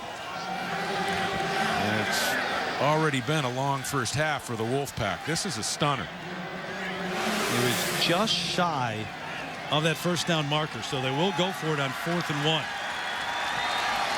You get the feel that this SMU offense is doing just about whatever they want on offense, and why not go for it here on 4th down? Zach Line, their short yardage back, is in there, 6'1", 238 pounds. So Padron's going to throw. Quick drop, quick throw, wide open for the catch and a first down is Terrence Wilkerson. I mean, that wasn't even a drill. Well, you can tell that Padron's been schooled at the quarterback position. His feet are perfect. And watch, he gets the right foot set, the ball comes out on time, and you don't throw out routes much better than he did on that ball. That was nice work between quarterback and wide receiver, and the offensive line for SMU is keeping Padron clean in the pocket. June Jones's offense has had 21 plays inside Nevada territory, and the Wolfpack only 4 plays run from scrimmage on the SMU side of the football field. So June Jones will call a timeout with 1:41 left until the break, and yet another opportunity to put more points on the board. Even all of those who came from Dallas here to watch this for the first time in 25 years, I don't think any of them expected to see that. What do you make of this and what Nevada? I mean, Nevada won 8 games in a row until that last game against Boise State. Well, I think June Jones did a great job of hitting those balls early. You know, he went with 5 wide receivers. He created some matchup problems against linebackers with the 5th wide receiver, and he's buttoned Nevada down in zone coverage. Nevada has not wanted to go to man-to-man since those 2 big plays put SMU up 14-0 early in the first quarter. And now Padron's working against zone coverage in the secondary, and he's comfortable. He's getting great work from his offensive line up front. They're keeping him clean. They're giving him plenty of time to survey things. And when a quarterback for June Jones throws the ball with this kind of accuracy, it can look this easy. All right, that all makes sense, but they're being shut out. This is a team that averaged over 40 points per game, and I'm not sure how to explain that. Well, you've got to give SMU's defense a huge portion of the credit. And this is the top running attack. Nevada's offense is the top rushing attack in the country, over 362 yards a game. 1st and 10 from the 11, so they can get a first down. Sanders just dropped it, and there was no one within 10 yards of him, and he can't believe it. Well, I think Padron can't believe it either. That was pitch and catch. And I think Padron can afford to take a little bit off this football. And that was actually a nice throw. That was a nice ball, and not a great adjustment to the football by Sanders. That should have been a touchdown. Number 1 guy in terms of active receivers in touchdown receptions and yards. National. Well, he's turned into a great leader for this team. A guy that was questionable at times last year, suspended for the last 2 games. I thought it was master stroke by June Jones to suspend him for those final 2 games, and he has really responded this year. Offense, 5-yard penalty, still 2nd down. Yeah, they tried to burn a timeout, couldn't do it because they're out. You saw Padron thinking timeout, do we have enough, but they get the delay of game. June Jones talking to his young quarterback, and I'm sure he's telling him, you have got to find that play clock when you break the huddle. And everything that you're doing at the line of scrimmage in terms of game management is in perspective of where that clock is. Can't afford to take 5-yarders in the red zone. As a quarterback, is that the first thing you do when you break the huddle? Absolutely. It's just instinctive. It's the first thing you do when you break the huddle. 2nd and 15. The drone to the outside. And hit and driven out of bounds. Just outside the 11. Mike Bethea, the junior from Carlsbad, California.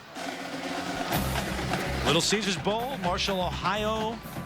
Pittsburgh taking on North Carolina, the Meineke Car Care Bowl, and then the Emerald Bowl in the Bay Area. Boston College against number 24, USC, all part of Capital One Bowl Week, which rolls on. 3 games coming your way on Saturday, and clouds rolling. Is that allowed in Honolulu? Not in the last 4 or 5 days it hasn't been that way. Just for a rainbow. It has been beautiful. I tell you this every day, Terry. I don't want to go home. I might not. 3rd and 10. To the end zone, Sanders, and a flag as he tries to make a play on the ball, and Mo Harvey did not. Harvey with his back to the ball and never made a play. No, and Harvey had his hands full man-to-man outside on Sanders. Pass interference. Defense, number 25. By rule, the ball will be placed at the 2-yard line. Automatic first down.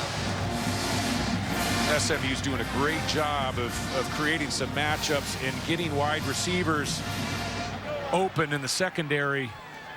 And you can see there Harvey not getting his eyes back to the football. And the moment he makes contact, whether he's got his hands up in the air or not, the flag's going to go against the blue jersey. So for the 4th time in the game, SMU with a 1st and goal. And got a couple of touchdowns and a field goal out of the previous 3 trips. The drone, plenty of time. Tips and incomplete. Mike Bethea high into the air to get a piece of that.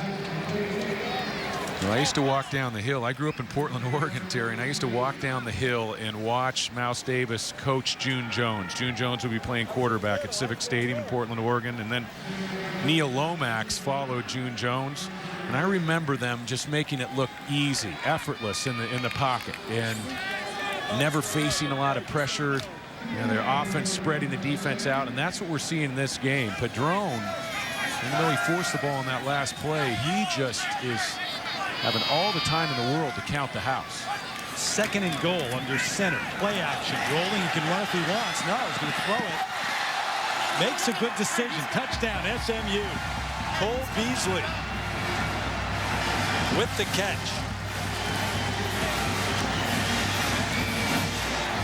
And even the SMU fans kind of blasé about it in the stands. Like, oh, opera clap. Oh, no, now they go. It's been that type of game, though. They come to expect it. Well, you get an idea of the athleticism of Padron. I mean, he's just going to put it on the defensive player there and force his hand. Is he going to come off of Beasley, or is he going to take Padron and drops it off to a slot man? 31. There was Nothing. no play. The previous play is under further review. Pending an extra point and pending the review.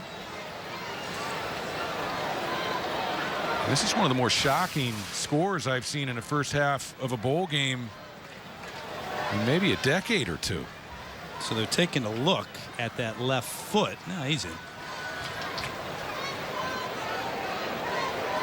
And the play should stand. Well, and also there's a question of whether he stepped out of bounds before he came back in to make the catch. That's what I say, the left foot, but it looked, to me at least, like he kept it in.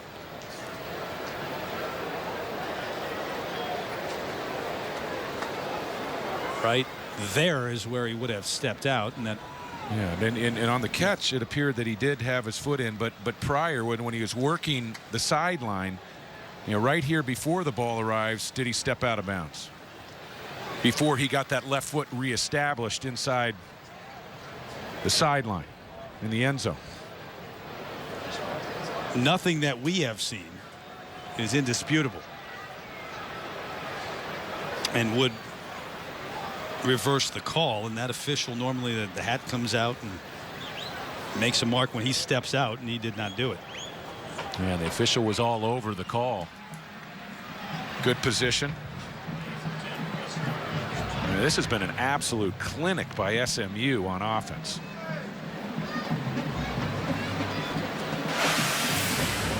And I have to be honest, Terry, this isn't the first time we've seen this from a June Jones team. The ruling on the field is confirmed. Touchdown.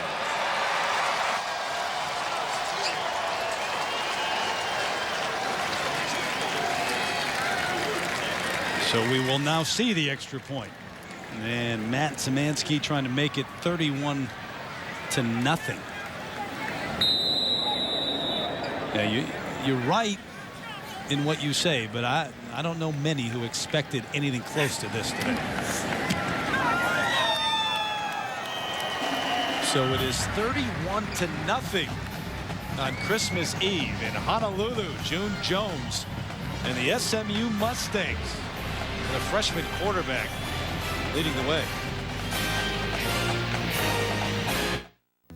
Unbridled means the commitment to shape bright minds from around the world. The conviction to take on complex issues. And to ask, what if? New ideas emerging from classic disciplines. Pride and spirit. Pulsing through a vibrant campus. Unbridled means a great university rising higher. A birthplace for tomorrow's leaders. A beacon to the world, shining from the Southwest. Unbridled means a century of confidence. As we stand on the cusp of greatness. And lead. When choosing a college, I wanted a university where I could savor each moment. A place that would challenge my mind. A place where I could get my hands dirty. A place where I could mix academics and adrenaline. A place quiet enough to hear myself think, and big enough to handle my ambition. That's when I discovered Nevada.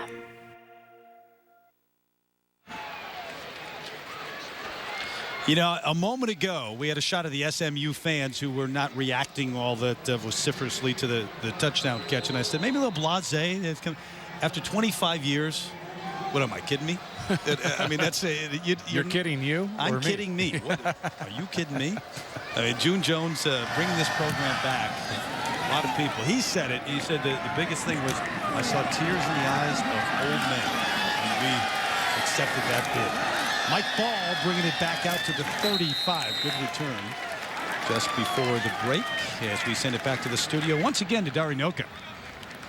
All right, guys, coming up on the Cars.com halftime report. You know, it was 5 years after SMU's last bowl game that Andre Ware won the Heisman. Wait till you hear Heisman's spin on a Christmas classic. Also, the very latest concerning USC's Joe McKnight and possible eligibility for Saturday's Emerald Bowl. And the catches of the year.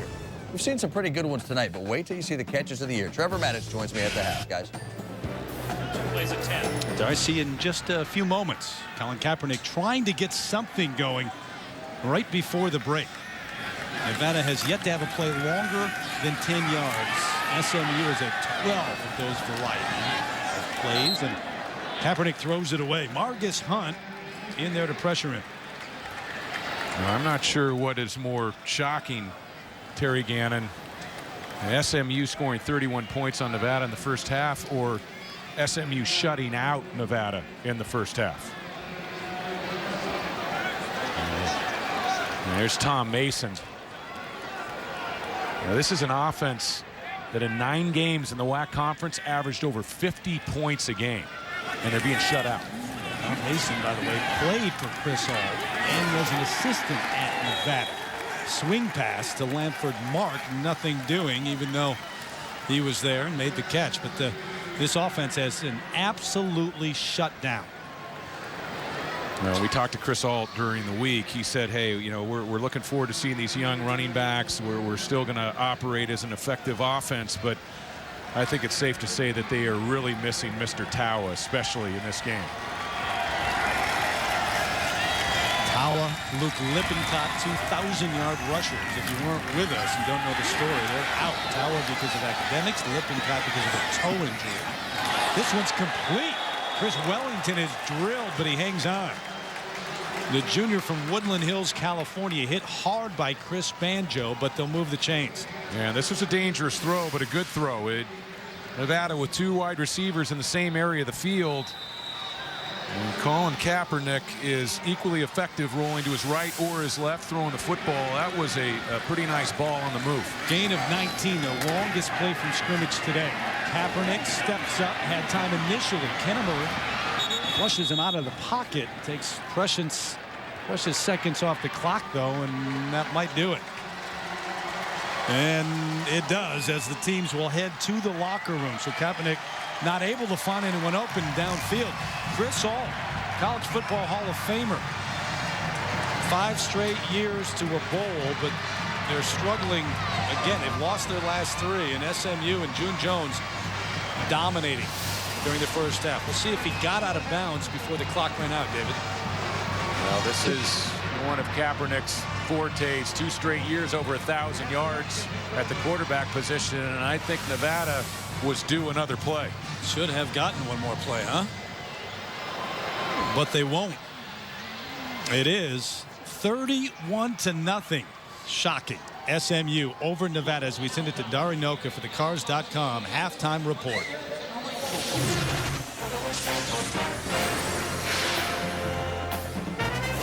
Wow, what a I mean, they said it. What a clinic SMU is putting on. Trevor Maddich, Dari Noka, this is the Cars.com halftime report. Nevada offensively, second in the nation total offense, fifth in scoring offense. I know they're missing a couple 1,000-yard rushers, but being shut out by SMU, and that's just what SMU's doing on defense. On offense, it's lights-out performance for the Mustangs. Oh, it's phenomenal. The freshman quarterback, Kyle Padron, who began this season as a backup, is completing around 80% of his passes, and he's executing this run-and-shoot offense with great precision.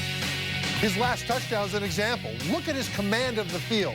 He starts to run, then he backs up when he sees Cole Beasley come open and transitions from a run mentality back to a pass mentality.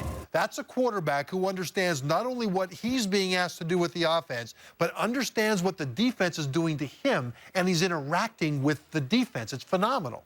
I'm assuming SMU isn't satisfied with just going to a bowl game for the first time in a quarter century. Winning it might be what they're after. I mean, this is an impressive performance. 31-0 at the half. You want impressive performance? Wait till you see what Andre Ware does. His own classic spin to a Christmas story that you've probably heard about a million times. Only Andre can do it this way.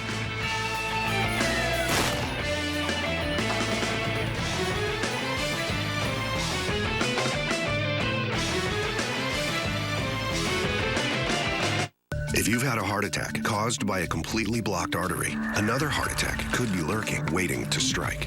A heart attack caused by a clot, one that could be fatal.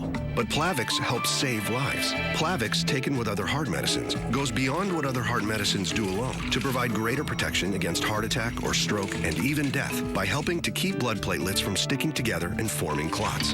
Ask your doctor about Plavix, protection that helps save lives.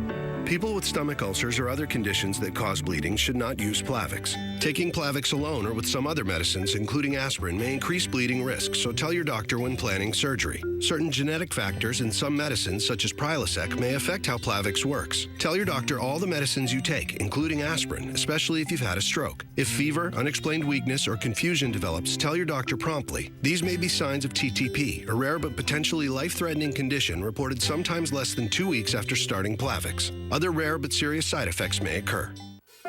In 1959, two friends in Michigan started a small company called Amway. Today, we help over 3 million people own their own business, have sales of over $8 billion, and operate in 50 different countries. In North America, we're Amway Global. We're a health and beauty leader with more than 450 products and 700 patents. And we're a business that continues to grow. Now you know. To learn more, contact your Amway Global independent business owner.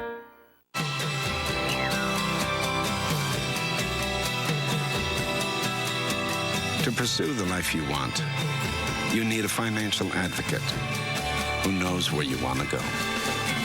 A Merrill Lynch financial advisor, now with access to the resources of Bank of America, can help you diversify, rebalance, imagine, and believe.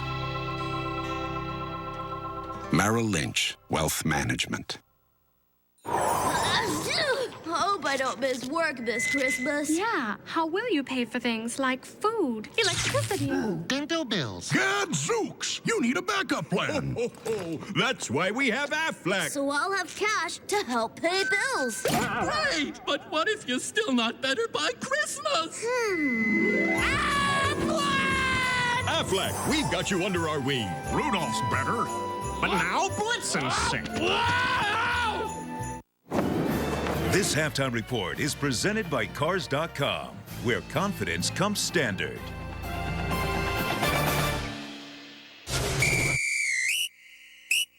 Ladies and gentlemen, you have just witnessed sports history being made. I am the champion. Okay. I am the champion. Did it just get serious in lights, cameras, action? I think it did. What? Play like a champion. We really should package and sell all those music video montages. Isn't that awesome? Aren't they great? They're great. Good You stuff. compare that with college football, it gets you rolling. Absolutely. Like SMU, this year's version of the Pony Express, rolling right now, 31-0 over Nevada out in Hawaii. A lot of great games, though, we're excited about here at the worldwide leader, including the Pacific Life Holiday Bowl, Arizona and Nebraska, Trevor. Dari cannot wait to see this game. Nebraska defensive tackle Ndamukong Suh, big number 93. The country saw him really for the first time in the Big 12 championship game against Texas, but the Holiday Bowl will be appointment viewing. Watch this guy rampage through Arizona's offense. And Arizona has a good offense. It'll be a good matchup. I don't want to be Nick Foles, by the way. No, their quarterback. Root Sun Bowl, Stanford, Oklahoma. First time in the history of this game, 76 years that the tickets have been sold in their entirety before game day. Stanford brings a lot of talent into this game against the Sooners. Their running back, Toby Gerhart, was a Heisman finalist. He's a 235-pound bludgeon. But in order for him to do well, he's got to get production from quarterback. His starter this year was Andrew Luck, but Luck is out. And Tavita Pritchard will have to take over and pass well enough to keep the Sooners defense back away from the line of scrimmage. Pritchard is famous for this play. 2 years ago at USC, on 4th down, throwing this pass to win the game when Stanford was over 40 points underdog. So Pritchard knows how to play under pressure. How about Saturday, 4:30 Eastern, ESPN's the Meineke Car Care Bowl. Pitt and North Carolina. Pitt looking for their first 10-win season since '81, Trip. Terrific defensive matchup. Both defenses among the best in the nation.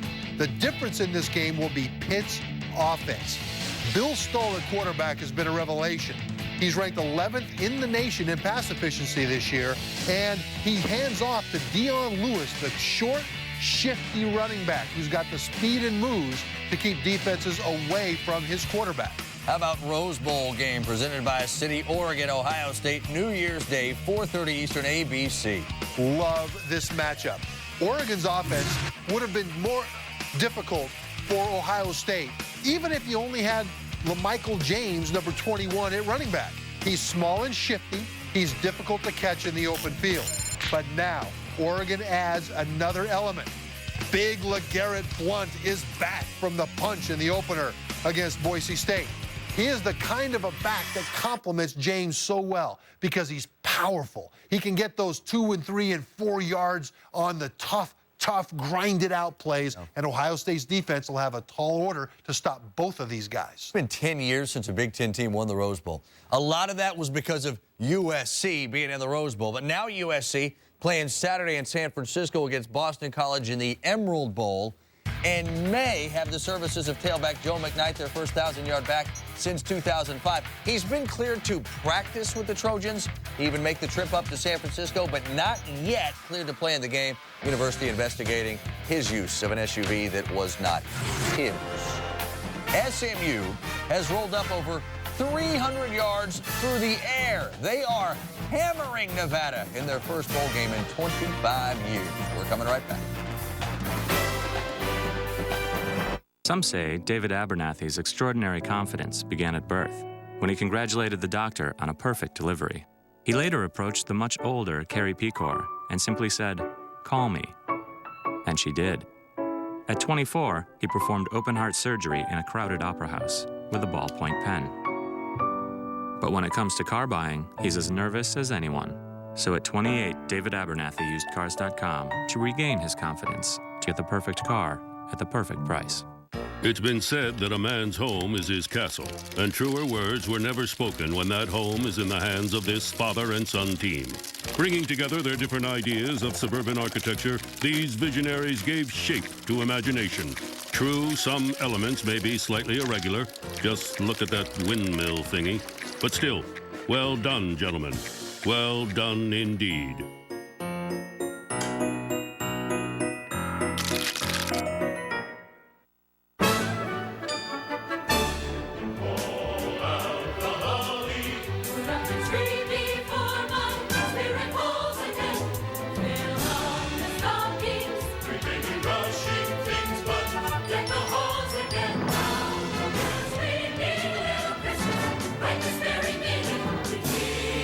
With hundreds of rollbacks on the season's hottest toys, Christmas costs less at Walmart. Save money. Live better. Walmart.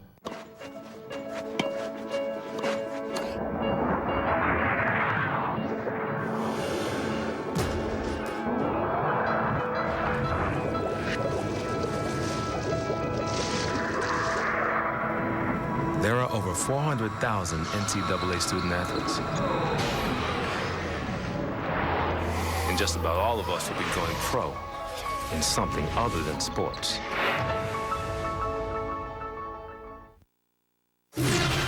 Welcome back to the Cars.com Halftime Report. Right about now, Santa loading up his sleigh, reindeer about to take off from the North Pole because it is, after all, the night before Christmas. Time for Andre Ware to give us his spin on a classic Christmas tale. You know, this time of year, it's kind of special to me, and I like to read my little buddy a Christmas poem, and I wanted you all to be a part of it. So let's get started. 'Twas the night before Christmas, and all across the field, teams were preparing for bowls. Hey, you know the deal. So in order to give you fans a little lift, Santa Andre here has these holiday gifts. For Notre Dame, the Brian Kelly era begins. Can a shiny new coach beat Navy and bring bowl wins? And for little Sam Bradford, I'll get straight to the point. I wish you a pain-free season and a healthy AC joint. For the Ohio State Buckeyes, I have just one desire. Ease some of that pressure on young Terrell Pryor. To USC, I give the Trojans swagger of old. Tell the Pac-10 revenge is a dish best served cold. For perfect Boise, Cincy, and well-balanced TCU, keep beating teams and respect will come to you. And props to college football for its new approaches. We now have a record number of black head coaches. To Colt McCoy, you're as tough as a Texas steer, but watch the clock when the end of the game is near.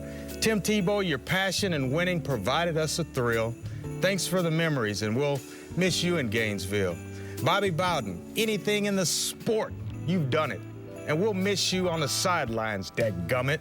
Lastly, some of you want a playoff to leave no doubt, but what in the world will we do? And what will we talk about? No matter where you live, keep footballs in flight. Merry Christmas to all, and to all a good night. How was that, little buddy? Look at a Yorkie-sized Christmas hat there. Oh, boy, SMU, no problem. Well, welcome back to bowl games. Second half not far off. To help avoid cavities and root canals, I use ACT, the fluoride mouthwash dentists recommend. ACT Restoring works with calcium to rebuild enamel, making it twice as strong. That's why dentists recommend ACT Restoring mouthwash. To help avoid dental problems, ACT Daily. Soon there'll be 1 trillion connected devices in the world. Can you hear them? Food is talking to store shelves. Cargo containers are talking to supply chains.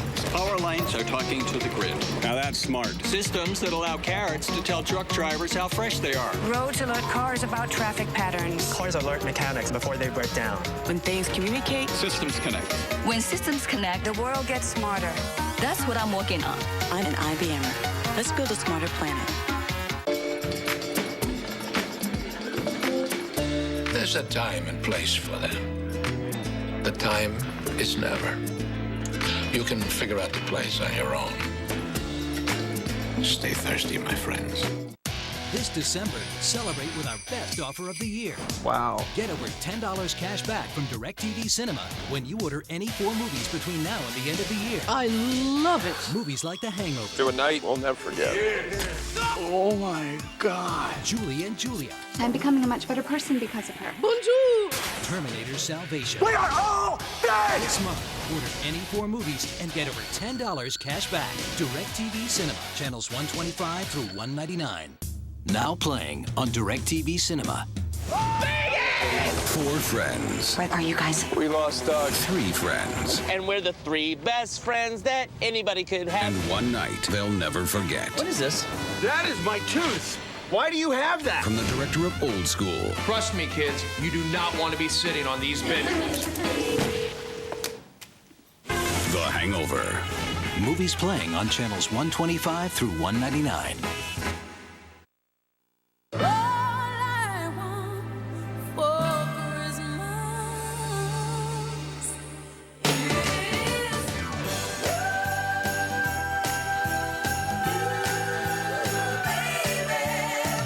It's the gift that keeps giving all day. The NBA Christmas Special presented by Sprite.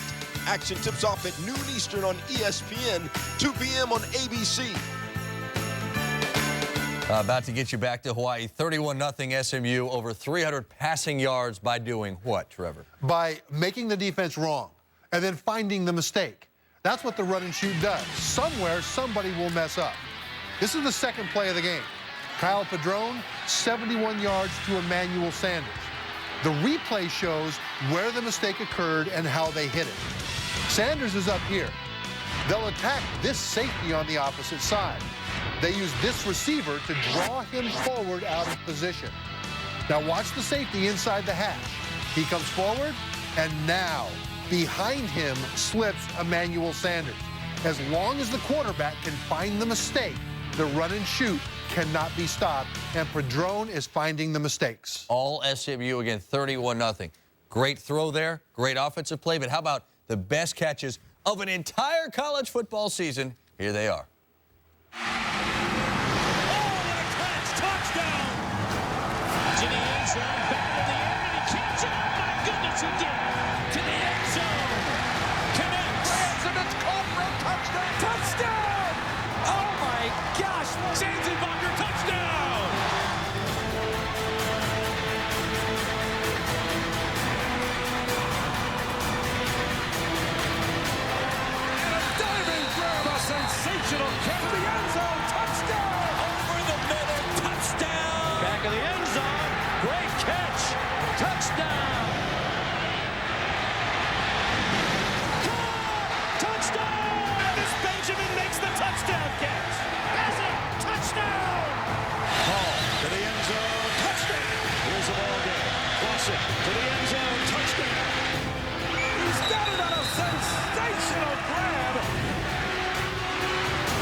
This halftime report is presented by Cars.com, where confidence comes standard.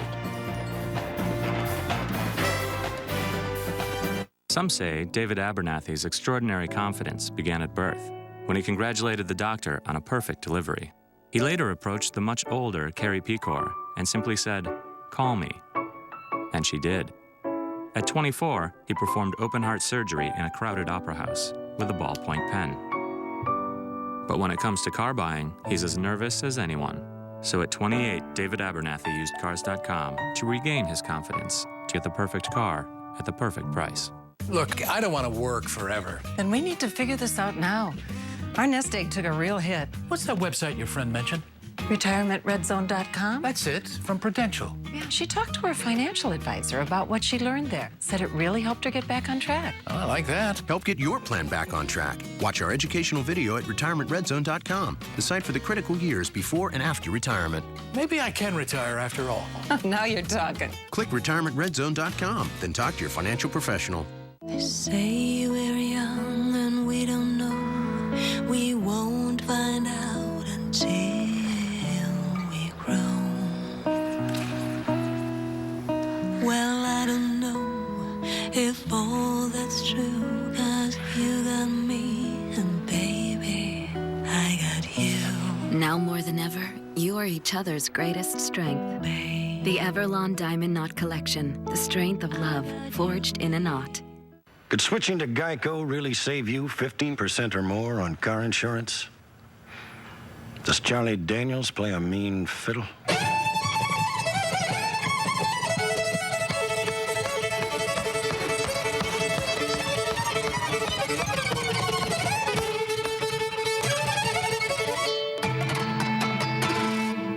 So how you do it, son? Geico. 15 minutes could save you 15% or more on car insurance.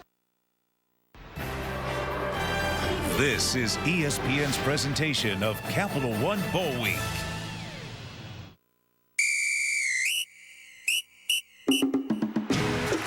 Ladies and gentlemen, you have just witnessed sports history being made.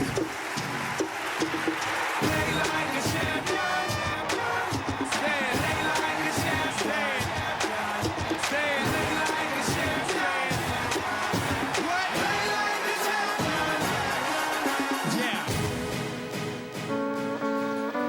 And we welcome you back to the 2009 Sheraton Hawaii Bowl, part of ESPN's presentation of Capital One Bowl Week. Beautiful images from Honolulu, where the rain has actually started to fall. We got a shower passing through here at the break. SMU, though, sunny skies throughout the entire first half for them. 31-0. The Mustangs with the lead over Nevada in their first trip back to a bowl in a quarter of a century. Terry Gannon back with David Norrie. Happy holidays. Once again, everybody, what's been more shocking? What SMU has done on offense, Kyle Padrone, the freshman, or what they've done on defense? Well, I think defensively. I mean, remember Nevada, the last 9 games, they've scored over 50 points per contest. And to be shut out in the first half by SMU's defense, you look at the job that Tom Mason has done as a defensive coordinator. And what they really have done, Terry, is they've keyed on Colin Kaepernick, especially in the zone read play. They're forcing him to give the ball to the young tailbacks. And I think it's been a great defensive plan on offense for SMU. Kyle Padrone throwing the ball untouched in the pocket. You know, hitting receivers at will. The 2 big balls down the center of the field set things up early. They loosened up the defense. And, you know, they did a great job of getting 5 wide receivers into the game early. They forced Nevada to play zone in the secondary. And, you know, the bowl record for SMU passing yards was set in 1968. In the Bluebonnet Bowl, 281 yards. They have 301 yards at half today. And look at the way that Kyle Padrone is spreading the love during the holidays. All sectors of the field. A couple of touchdowns as well, and over 300 yards in the air for Padrone as light drizzle falls to open up the second half. Khalid Wilton bringing this one back from the goal line as it takes, slices through and across the 30. For the Nevada offense to go to work. And you got to believe that it will click at some point. This is an offense that led the nation in rushing yards per game, 362 yards per game. And by far the leading team on the ground, and second leading offense in terms of total offense throughout the year, number 5 in points. So they've been shut out for Chris Ault through the first half of play here. They'll place it down just outside the 30 at the 32, 1st and 10 for their first play of the second half. Kaepernick, the high snap out of that pistol offense. They'll keep it on the ground and get it across the 30 to the 37 with Lamford Mark. So you got Luke Lippincott out with a toe injury. Vaitaua, who did not get enough academic credits this semester to be eligible, and you got to go with Lamford Mark and Mike Ball, and so far it hasn't worked. Well, and just when you think things can't get worse, if you're Chris Ault, you're down 31-0, you go into the locker room and you come out in a situation where you got to come back, and you come out of the locker room and it's a rainstorm. In Hawaii, of all places. You feel like it is working against you. Mark, tough running across the 40 and about a yard and a half shy of a first down. Pete Fleps, the inside linebacker from Southlake, Texas, on the hit. Well, and you have to be fair, too, when you assess what went on in the first half. This has not been an impressive performance offensively or defensively for Nevada. They came out flat, and I think they've been staggered by the efficiency of the Mustangs on both sides of the football. Trying to pick up a 3rd and 1 right now. Courtney Randall runs right into the line of scrimmage, and that's where he stops. So the SMU defense again with a big play. Chase Kennemer in there, and June Jones on both sides of the football just dominant. You know, Kennemer has a great knack for picking his way through blockers, for getting off of blocks. Instinctively, he's one of the better inside linebackers we've seen this year. You're watching him on film, and keep in mind, he was a walk-on at SMU. Nobody made contact with him, no, and Chris Barker ran right by him. Brad Langley on. He's been active today. This is a pretty good punt. Sanders with the fair catch signal at his own 10-yard line. In a moment to remind you, Jeremiah Masoli leading the Pac-10 champs, the Ducks, Isabel Fire, and the Buckeyes, the granddaddy of them all. Number 8 Ohio State taking on number 7 Oregon in the Rose Bowl game presented by Citi.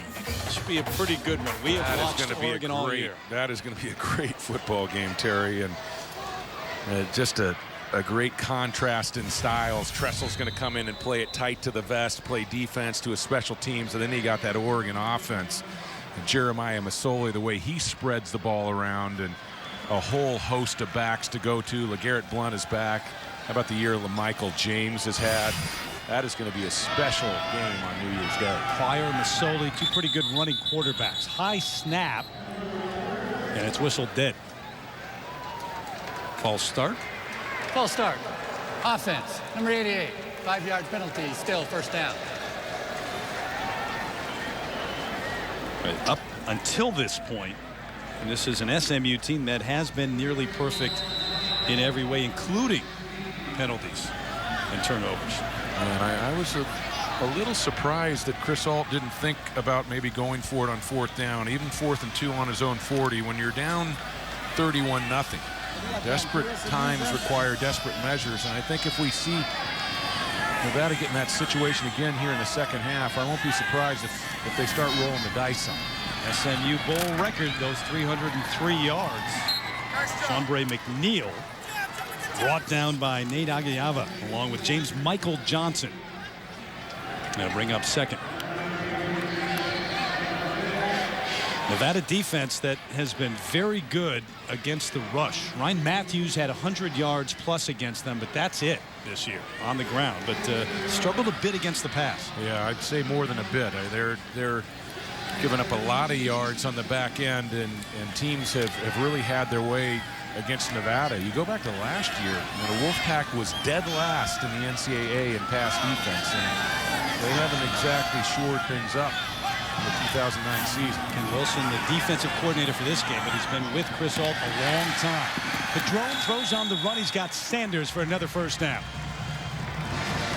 And Emmanuel is slow to get up on that far sideline. Well, the run and shoot offense was originally designed for a quarterback to come away from center with 2 slots, 2 wide receivers, and come on the half roll. Now, this is play action here, but the same principle, throwing off that front foot, that right foot on the move, and Padron, you know, he's very patient, and he's content to take a little bit off the football when he has Sanders running free by a couple steps.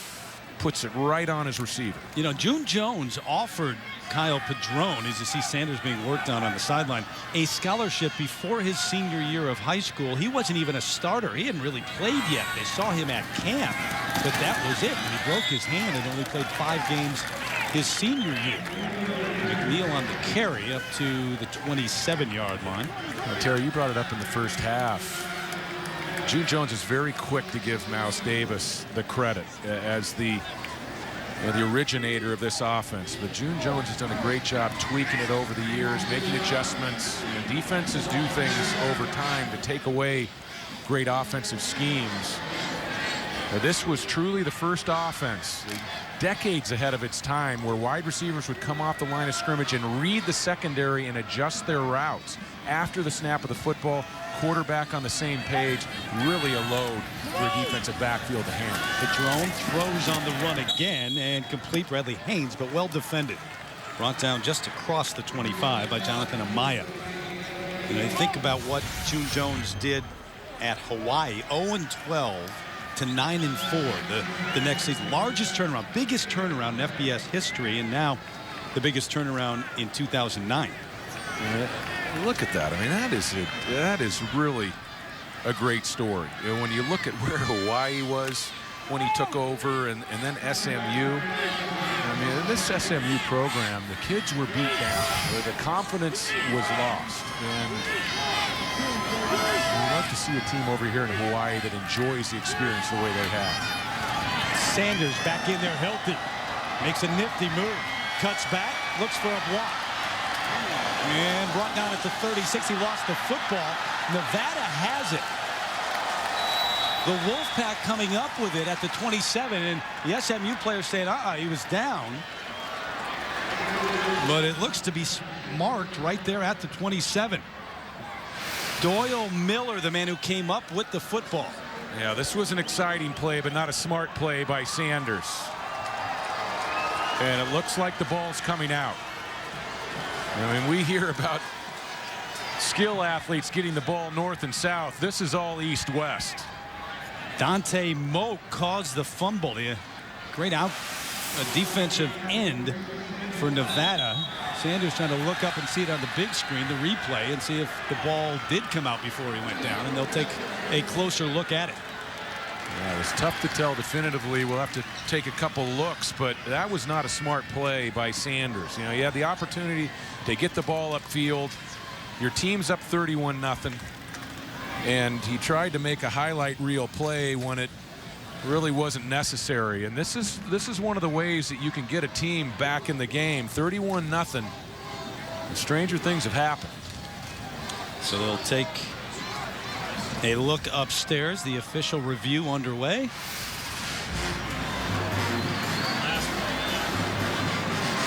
And the knee. Can't tell, it's out of the frame there, but that might be the question of whether that left knee was down here. Watch the left knee. And the knee looks to be down. Yeah, and I think they are going to rule him down there. It doesn't have to be the knee necessarily. It can be in between the ankle and the knee.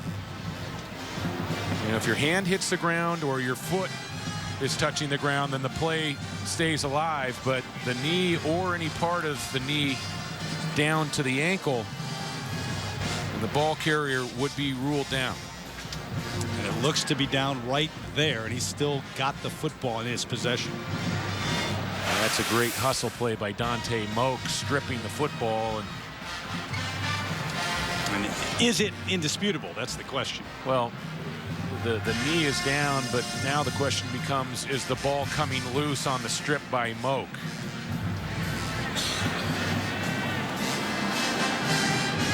June Jones is not going to show his senior wide receiver up on the sideline, but you know they're talking to him over there and they're saying, Emmanuel, get the ball upfield, son. You know, tremendous talent and the active NCAA leader, touchdown receptions and yards, prolific career at SMU, and he's turned into a real leader for this team. And if you talk to NFL scouts, he will be a high draft pick. The first down at the 35-yard line, SMU. SMU football, so they do reverse it. And if you're Chris Ault, if you're a Nevada fan, you got to be thinking right now, what more can go against us? Well, I'll tell you, with this offense, a lot more can go wrong. If I know June Jones, he's not going to take his foot off the pedal. Get one last look there. Terry, I went down and watched Portland State play back in the 70s when Neil Lomax was a quarterback. It was Portland State against Delaware State, and of course Mouse Davis is still the head coach. The final score was 105-0, and Neil Lomax threw 7 touchdown passes in 1 quarter. It was 49-0 before the end of the first quarter. So the foot did not come off the pedal. No.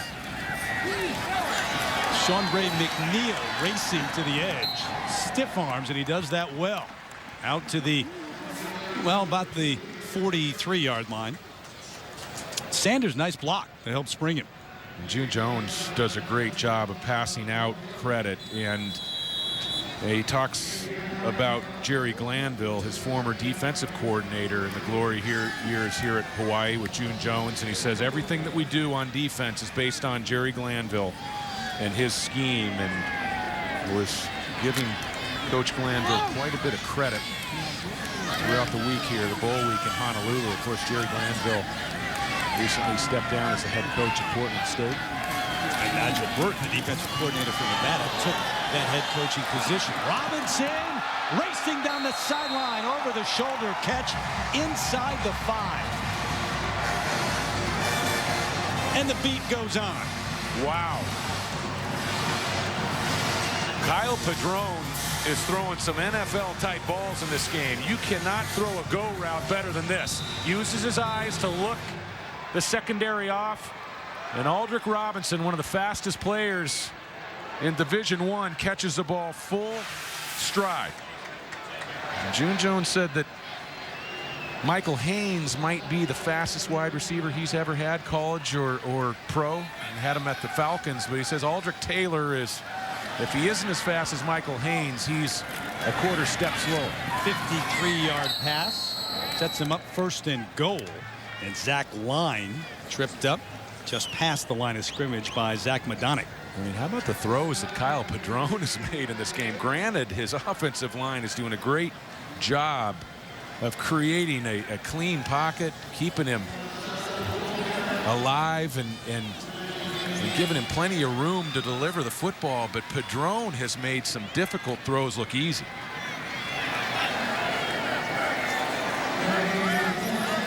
This defense has been on the field quite a bit for Nevada.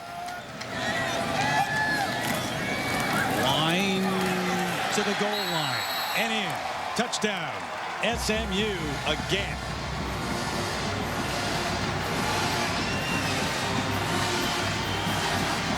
"25 years of frustration all coming out here in Honolulu." Well, these games are fun if you're SMU on the sidelines. Everybody getting happy. Everybody's going to get their name in the paper. Zach Line, a converted linebacker, and tailback for the Mustangs. Szymanski on for another extra point. 38-0. The proud program of Doak Walker, Don Meredith, Eric Dickerson. They're back. Without you,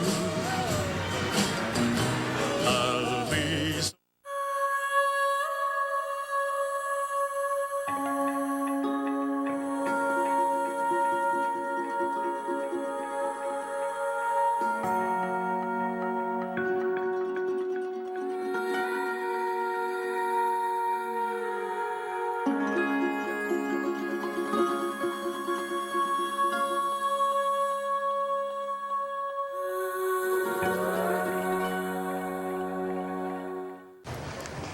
Tough call.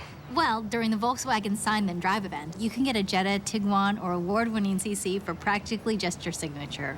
And Volkswagen even covers scheduled maintenance at no cost. It can't be that easy.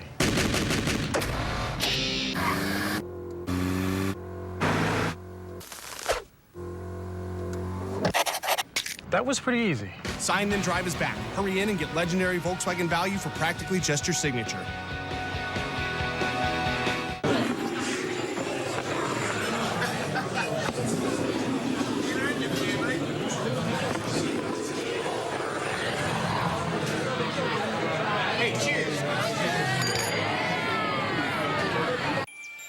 McDonald's Big Mac Avatar Thrill Card brings you more. Take your card to mcdonalds.com/avatar and prepare to be thrilled.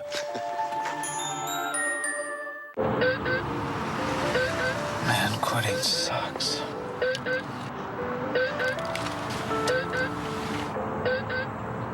That's better. Quitting sucks. Nicorette makes it suck less, doubling your chances of success.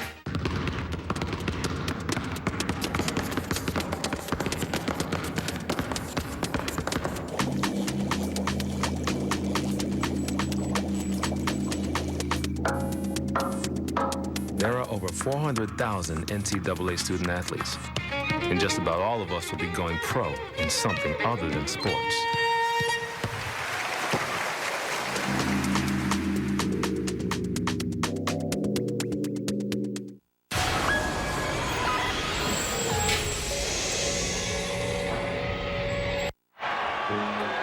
Now, I know fans sometimes bring their gloves to baseball games.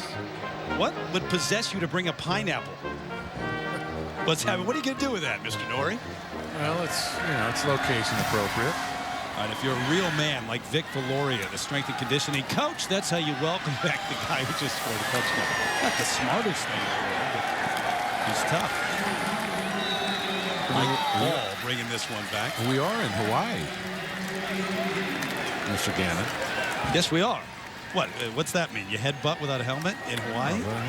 Bring a pineapple to the game in Honolulu. For what reason? Take pictures, maybe. Pose for pictures, I guess. Carve it up. And Vic is pumped up, as they should be on that sideline. 38-0. And Nevada taking over at the 26-yard line. Colin Kaepernick Has led them all season long. He's been the guy who's made the offense go, but without a couple of his backs this afternoon, this has been a stalled offense. Tau and Lippincott combined 210 yards per game, but Terry, I can't help but think that wouldn't have made much of a difference. Step away, come right back. There's a ton of pepperoni. That was delivered fast. It's not delivery, and we'd like it back. Do you order one too? Can I have my pizza, please? You've reached Greg and Doug. That's not yours. If you leave your name and number... Can I have the pizza back, please? New DiGiorno Ultimate Toppings Pepperoni with 50% more awesome pepperoni. For more of what you love, taste, believe. It's not delivery, it's DiGiorno Ultimate Toppings. Don't come down here. We're naked. I can see you.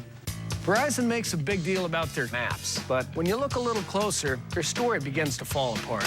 See, AT&T lets you talk on the phone while you surf the web. Verizon doesn't. AT&T has the most popular smartphones and the nation's fastest 3G network. Verizon doesn't. Glad that's cleared up. Oh. AT&T, a better 3G experience. This holiday, get a touchscreen Samsung Solstice free after mail-in rebate.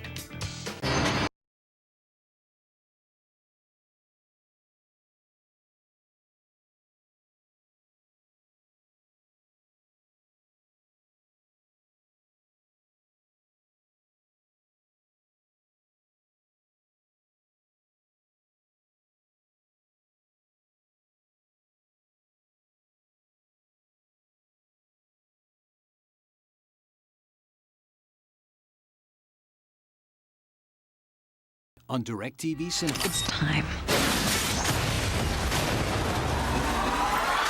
We have never faced a threat like this. A team is being assembled. We are the best in the world. I want in. Mission is a go. Here they come. When all else fails, we don't. G.I. Joe. Movies playing on channels 125 through 199.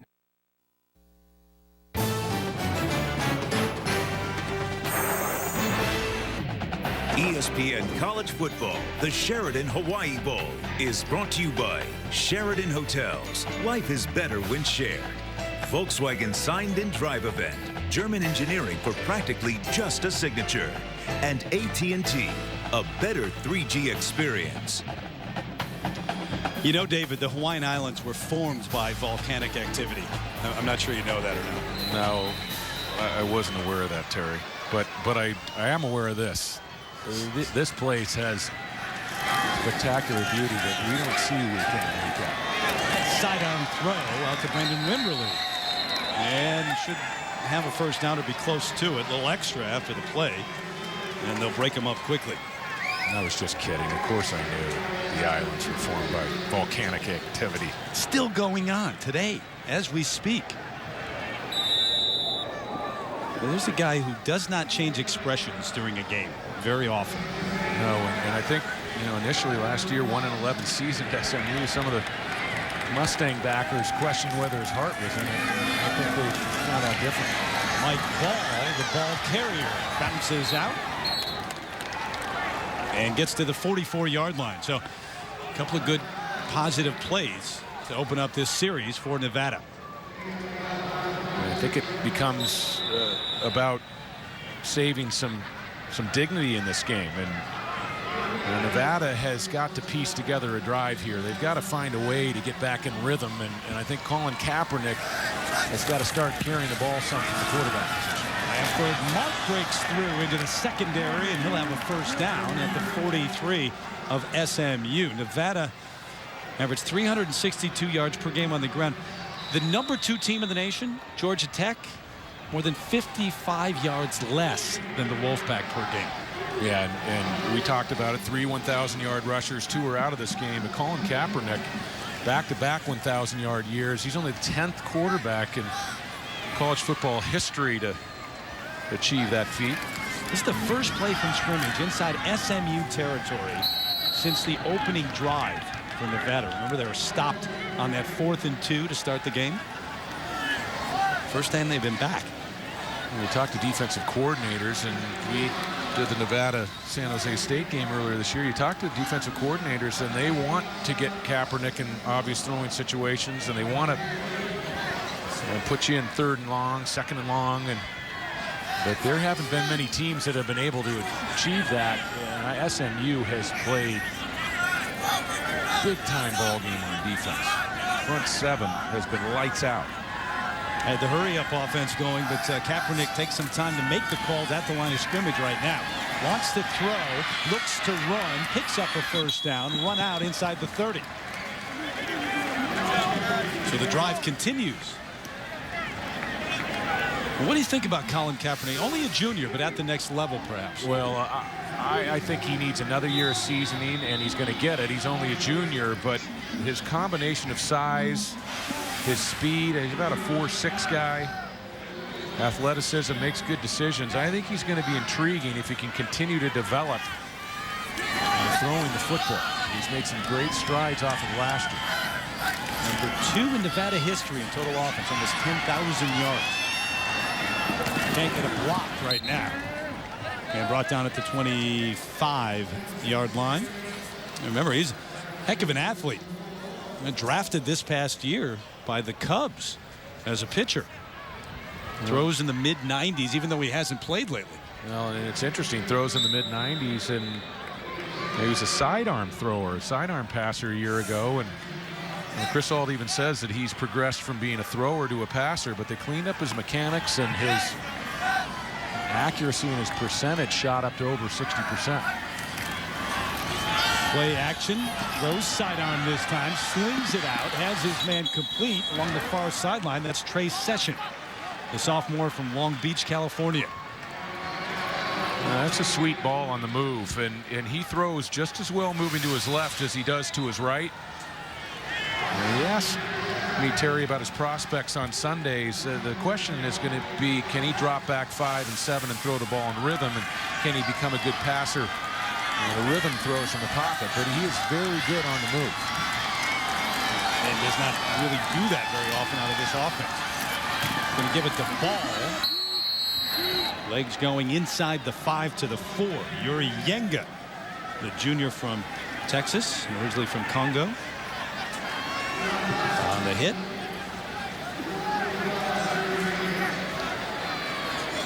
And for the first time today, a sustained drive for Nevada.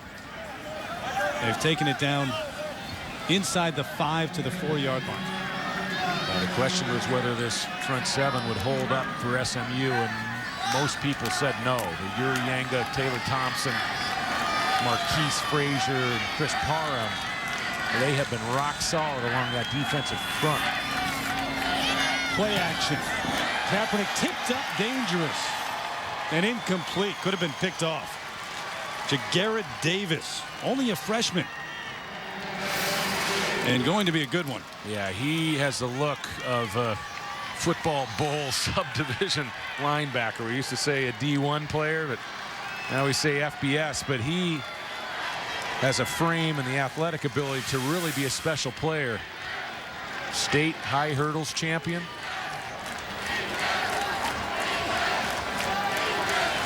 Out of the state of Texas. 3rd and goal. Wolfpack desperately trying to get something on the board. Kaepernick flushed out, running, looking, running. Hit hard, lost the football, but it's out of bounds. Lost it at the 4. That's where they'll mark it. It'll be 4th and goal. Yeah, and I think he lost it inside the 3, maybe even at the 2-yard line. But if this ball was fumbled forward, it would be moved back to the spot of the fumble. But here, the ball's going to go backwards, and Nevada loses the yards. And I'm a little surprised that they're going to kick a field goal down 38-zip. If he doesn't lose it out at the 4, if he lost it at the 2, maybe Chris Ault does go for it.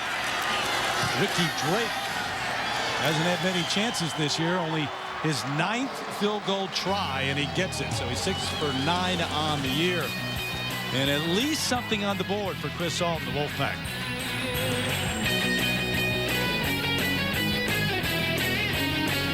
The 2010 Rose Bowl game, Ohio State, Oregon, New Year's Day on ABC.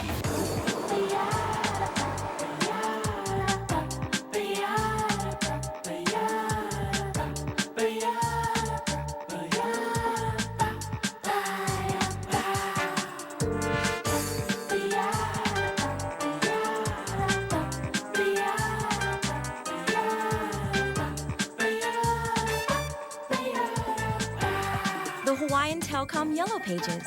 Find it easy, find it here. I do remember it feeling like a monster chasing me down, and the power and the energy. You know, there's just nothing else like it. See the rest of the story at gohawaii.com/stories and start planning your own Hawaii adventure.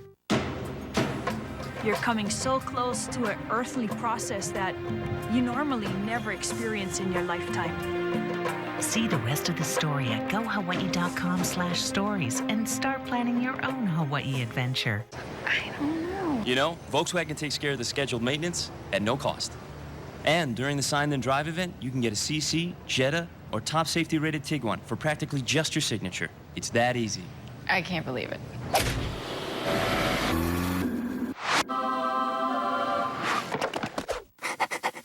I can believe it. Yep.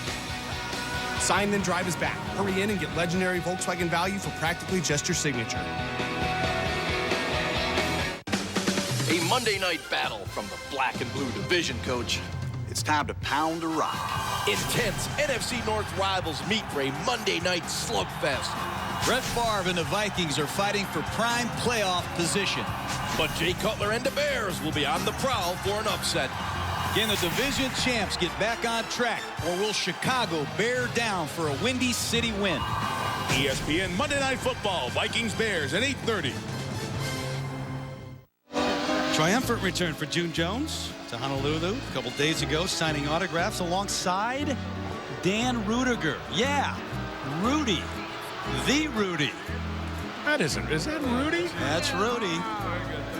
They become very good friends through the years, Rudy and June Jones. And on a personal note, I've been a friend of Rudy since I was about 2 years old. And I went through that whole experience, of which they made the movie, of course, when he was at Notre Dame. Mr. Norrie used to stay in his little dorm room in the Athletic and Convocation Center, the Notre Dame basketball room, and he would sneak me out onto the court at 3 a.m. to shoot baskets at Notre Dame before the night watchman would run us off. Yeah, no, you've told me multiple stories about Rudy, and I grew up in Portland. You grew up in Chicago, so you were, much closer to South Bend. But I think it's safe to say we both grew up Notre Dame fans, and it's just what you did if you were back in the 70s. And a lot of people obviously followed Notre Dame football back at that time, and they still do. But it's one of my favorite sports movies. Having known him before he was quote-unquote Rudy, number one, he hasn't changed a bit through the years. Number two, it's just, now you talk about Notre Dame and you say Rockne, Leahy, Parsegan, and Rudy. It's unbelievable. Sean Bray McNeil, and by the way, that movie's absolutely true. I saw it all. McNeil with the carry in a short game. They'll keep it on the ground. Jonathan Amaya on the hit, but you would expect, right, at this point, 255 and running, they might keep it on the ground. Or would you? I mean, you talked about June Jones keeping the foot on the pedal. Well, June Jones is going to work the clock a little here, but he's always going to sprinkle some run in to keep things fresh in the pass game. And boy, he has to be, I know he's not giving it away, and you can't see it the way he's carrying himself on the sideline and his demeanor, but he has to be thrilled about the way his team is playing on his return to Hawaii. Yeah, it's all over his face. You could the emotion, as you say, a little bit high and behind Sanders. And just all part this game of Capital One Bowl Week rolls on Saturday. Now we've talked about which one do you like the best out of those three? I think BC USC is one of the best games we're going to see before the new year, certainly.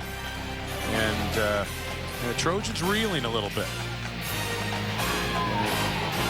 I was not surprised at the way things unraveled for USC in November, just because it was the first time in so long that, in a lot of ways, the Trojans didn't have something to play for. And I think it showed at times on both sides of the football down the stretch. Will that come out in the bowl game? That's a big storyline. Jones steps up, avoids the rush, keeps going, and finally brought down at the 25-yard line. How about that Carolina hit game too, though? You've got Pitt was so close to a Big East BCS bid, and Carolina, great defense for them, and just a couple of hours from Chapel Hill, playing that game in Charlotte.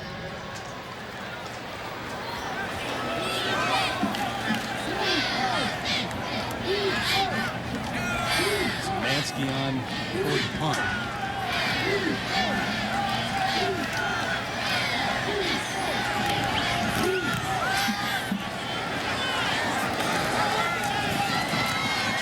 Thompson with flags coming down. Can't get away. Dropped up to 35 balls loose. Nevada appeared to get there first.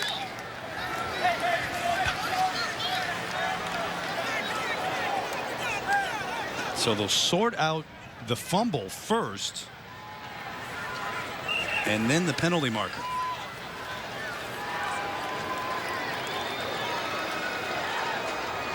And Nevada did get there, but we'll have to wait and see what the penalty is.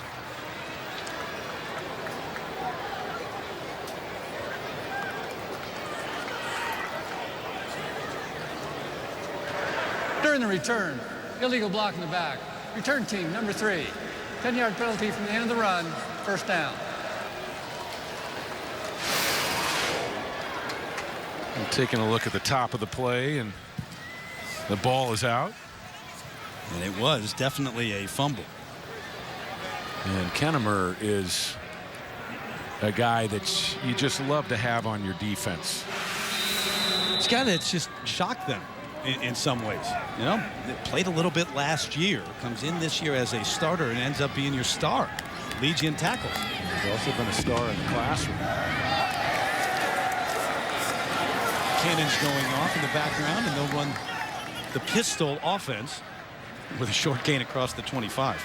I mean, typically when we do Nevada games, we get into the pistol a little bit. We talk about the offense, but you know, it has not been a factor. And Chris Alt's offense obviously built around a quarterback in the shotgun at about 4.5 yards. The tailback's 3 yards behind him, and you have the ability to go both ways. You don't tip your hand in terms of which way the running back can go, left or right.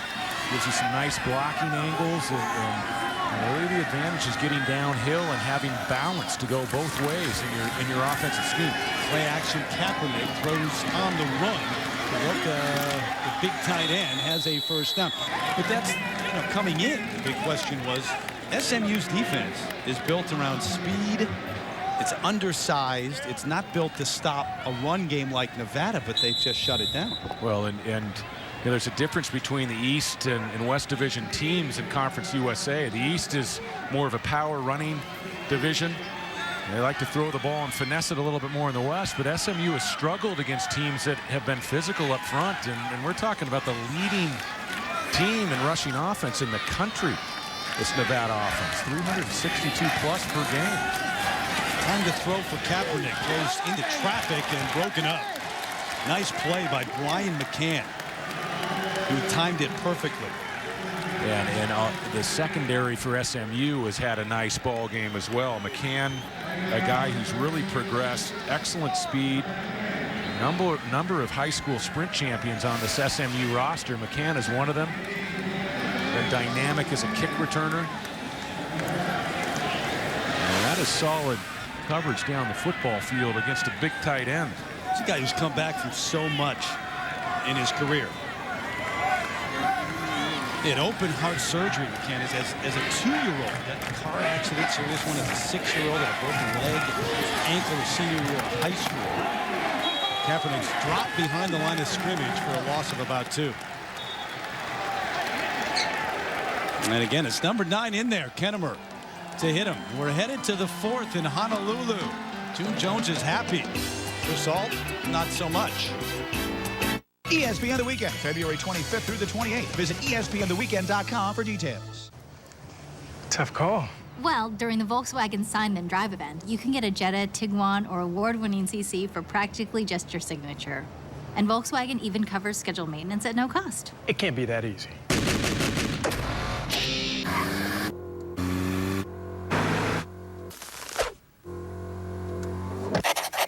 That was pretty easy. Sign Then Drive is back. Hurry in and get legendary Volkswagen value for practically just your signature. Hi, is Denise working? Yeah, she's in the back. Can I take your order? I'm just a little bit more comfortable ordering with Denise. Hey, hi. You remember me? I came by yesterday and gave me that 5-layer burrito. That new one for 89 cents. Is that cool? Is that still cool? It's an inside deal for everyone. Layers of seasoned beef, cheddar cheese, and a hidden layer of nacho cheese sauce. It's Taco Bell's new beefy 5-layer burrito for just 89 cents. Why pay more? Could switching to Geico really save you 15% or more on car insurance? Is Ed Too Tall Jones too tall?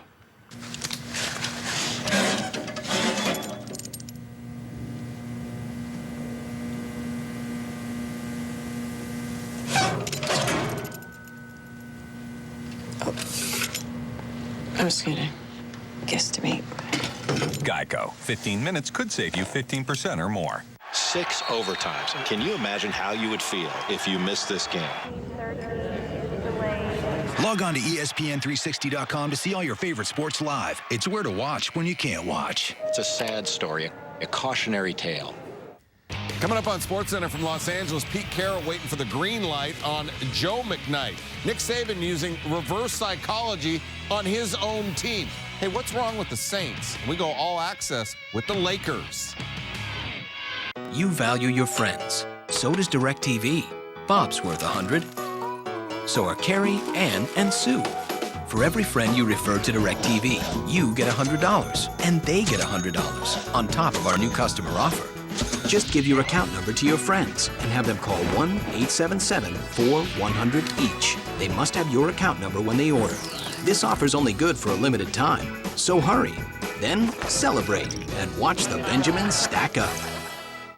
This December, celebrate with our best offer of the year. Wow. Get over $10 cash back from DirecTV Cinema when you order any 4 movies between now and the end of the year. I love it. Movies like The Hangover. To a night we'll never forget. Oh my God. Julie and Julia. I'm becoming a much better person because of her. Bonjour. Terminator Salvation. We are all dead! This month, order any 4 movies and get over $10 cash back. DirecTV Cinema, channels 125 through 199.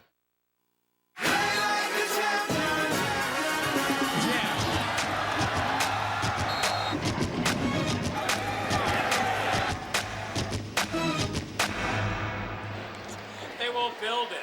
Capital One Bowl week rolls on. Oh, look at that. You head there right after the game today, Mr. Norrie. I know that piques your interest, Mr. Gannon. Gorgeous city. You told me you were dropping some bombs on the course the other day. Over the middle, Wimberley had it and lost it. Wherever we go, our producer Jim Zaroli matches up against Terry Gannon out on some of the nicer layouts across the country and in the islands. And apparently Mr. Gannon was red hot with the blade the other day. The flat stick. Yeah, blind squirrel once in a while. 4th down. Yeah, the punt team on again. Nobody's back deep for SMU. Yeah, finally they have to. Timeout. SMU. They're first to the half. And no one was out there. They burn a timeout. June saying, "Where's my return man?" It's not him. I said, how'd you like the show? She said I was very amused. I started throwing bass, she started throwing back mid-range. But when I sprung the question, she acted kind of strange. I called the room, I got picked up again. I called her in, I said, yo, who was that? Oh, he's just a friend. Don't give me that. Don't even give me that. Oh, baby, you got what I need. But you say he's just a friend. But you say Boston Lager continues to be a very special beer. 6 weeks after Jim started the business, he took the Best Beer in America award. No one had tried an American beer that had that kind of flavor. 20 years on, Jim is still obsessed with Boston Lager. Sam Adams Lager continues to win medals all over the world. That's pretty cool. When I think of value, I think of something that's going to last. Something that's priced right. I think of Wrangler. Always have. For unbeatable comfort and value, you can count on Wrangler 5-star premium denim jeans. Built comfortable with a relaxed fit. Priced right for a great value. You can pay more, but you won't get more. Wrangler, real, comfortable jeans. They're running the Men's Room Marathon. With lots of guys going over and over. And here's the dash to the men's room with lots of guys going urgently. And then there's the night game. Waking up to go. These guys should be in a race to see their doctors. Right. Those could be urinary symptoms due to BPH and enlarged prostate. But for many guys, prescription Flomax reduces their urinary symptoms due to BPH in 1 week. Only your doctor can tell if you have BPH, not a more serious condition like prostate cancer. When taking Flomax, avoid driving or hazardous tasks until you know how Flomax will affect you, as a sudden drop in blood pressure may occur, rarely resulting in fainting. Tell your doctor about all medications you take. If considering cataract surgery, tell your eye surgeon you've taken Flomax. Common side effects are runny nose, dizziness, and decrease in semen. Ask your doctor if Flomax is right for you. Call 877-4FLOMAX to see if you qualify for up to $40 off new or refill prescriptions. For many men, Flomax can make a difference in 1 week.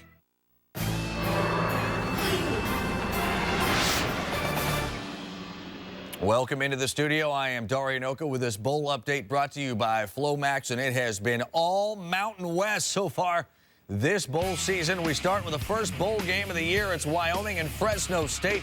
Double overtime. Austin Carter Samuels to David Leonard. Cowboys win. So the Mountain West 1-0. Now Mountain West Pac-10 BYU taking on Oregon State. Max Hall to Dennis Pitta. Make it 2 wins, no losses for the Mountain West. You just saw Mountain West beat Pac-10. How about Utah using offense and defense to beat Cal? Mountain West 3-0 this bowl season. Great start to the season for the Mountain West as we send you back to Hawaii. Yeah, that Wyoming win in the New Mexico Bowl, you and I had that, and I'm still shaking my head over that game. That was a cliffhanger, double OT. Sun setting here in Honolulu. Emmanuel Sanders a chance to return this one. Blocking the back, and everybody who has a hanky just threw it, including in the stands. That one was obvious. How about the game that Austin Carter Samuels had in that New Mexico Bowl for Wyoming? Dave Christensen has a quarterback to look forward to over the next 3 years, much as June Jones does.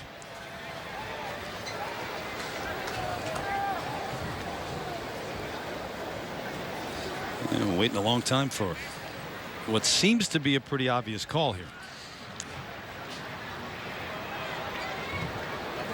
And Terry, they need to take their time here. I mean, there are 2 flags that goes into this on the play during the return. Holding, return team number 31. That penalty is declined. Illegal block in the back.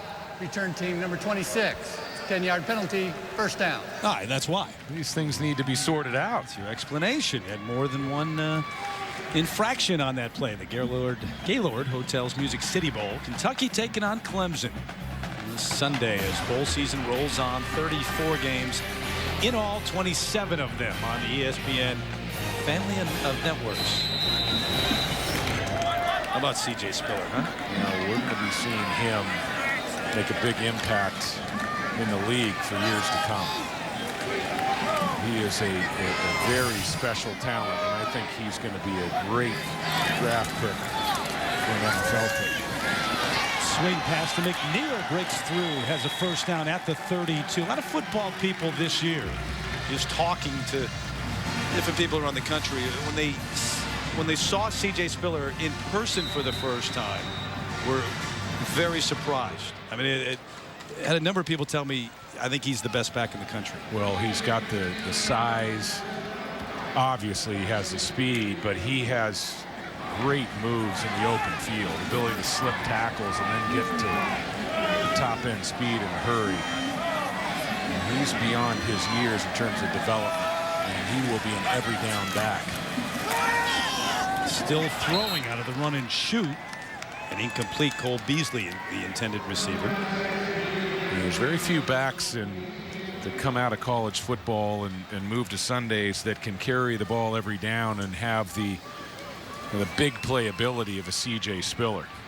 And we mentioned Job at best as the other tailback that really jumps out at you in terms of big play tailbacks, exciting running backs in the open field this year in college football. But C.J. Spiller has the build and the frame, to pack the mail 25, 30 times a game.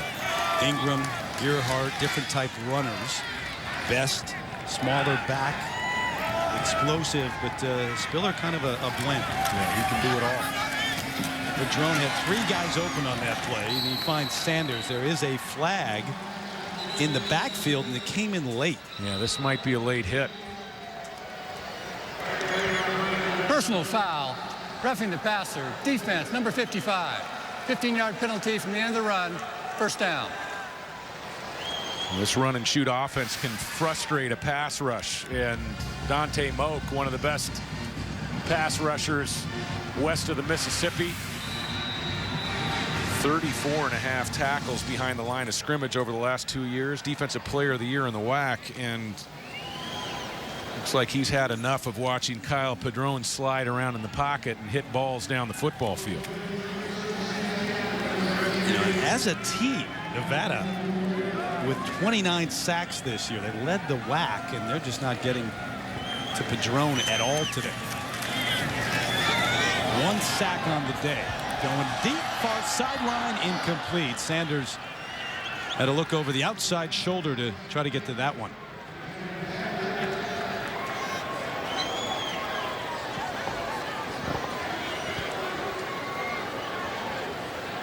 And every play, Padron over to talk to his head coach. And June Jones calls the plays, and look at the numbers. 1968 Astro Blue Bonnet Bowl passing yards record for SMU. 268. Kyle Padron had that record taken care of at halftime. 301 yards for the Mustangs in the first half. Blue Bonnet Bowl. Boy, that takes you back to your youth, doesn't it? It really does. Padron, little flip out to Zach Line near the original line of scrimmage. My first year at UCLA back in 1981, I was redshirting as a freshman, but we played Michigan in the Blue Bonnet Bowl game, and I remember AC, Anthony Carter, Butch Woolfolk, Steve Smith at quarterback. And the Wolverines took care of us that night. It was a New Year's Eve night, if I recall. My head coach, Terry Donahue, was not very excited in the locker room after the game. And he let the team know about it. About the same emotion that Chris Alt is feeling right now. Padron may pick up the blitz, get it to Sanders, who's going to lose yardage, though. And a helmet. Nate Agayava took the helmet away and any gain away. So we approach the 12-minute mark of the 4th quarter here in the Sheraton Hawaii Bowl, the 8th edition. It's been all SMU since the start. First bowl trip in 25 years, 1984, their last one, and it was right here in Aloha Stadium. Szymanski normally, today at least, has been on for extra points. One of the rare punts. And it's going to sail into the end zone. They'll bring it out to the 20. So the sun beginning to set here in Honolulu. Nothing like the Honolulu sunset.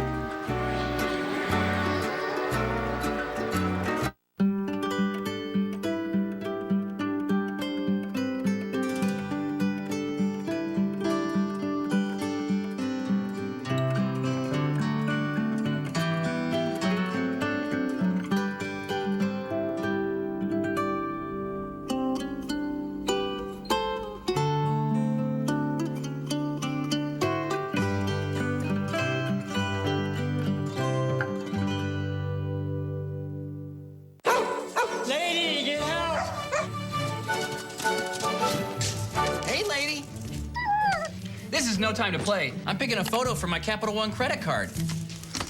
Old man Sutter? Why would I put his picture on my card? Nice drawing, but this photo's cuter. Personalize your card by uploading your own photo at CapitalOne.com. Lady, what's in your wallet? 911, what's your emergency? Conquered the skies. Conquered Mount Everest. Conquered the neck. Philips Norelco Architect. Designed with a flexible head, which allows it to pivot and rotate freely. So you can easily get a close shave, even on the neck. Tackle all your shaving and grooming needs and play to win the ultimate football weekend at Miami 2010. Check out the details at NorelcoMVP.com.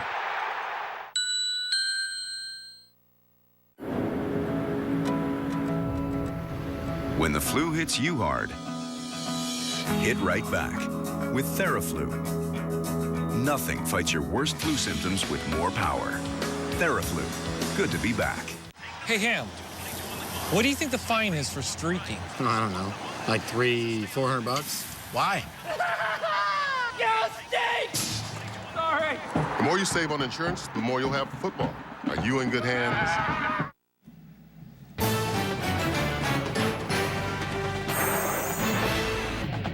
ESPN College Football, the Sheraton Hawaii Bowl, is brought to you by the Islands of Hawaii, Capital One, what's in your wallet, and Philips Norelco, the #1 electric razor. Santa's hanging loose there, but he's got a big night tonight coming up. Right here, it's pleasant, 76. In Dallas, they've had snow all day long, a white Christmas. And my description for 23 degrees is not clear. I wouldn't describe it that way. You're spoiled living in Los Angeles. Yeah, you're right. Old Chicago guy in the blood veins. Can't believe it's snowing in Big D. Play action Kaepernick quickly out to Wimberly, who stays in, and then it just pounded by Chase Kennemer,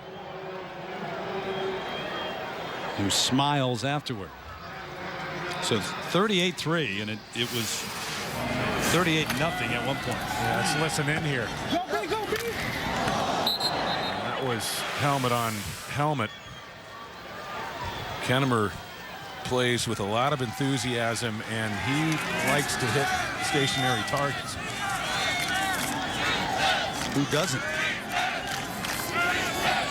Kaepernick the throw again near sideline. Nice catch out at the 45-yard line. So little pitch and catch to Chris Wellington, the third leading receiver on the year. Big average for him. A guy who can beat some teams deep. Yeah, if Nevada's missing something on offense, it is that speed, and June Jones has plenty of it on his offense.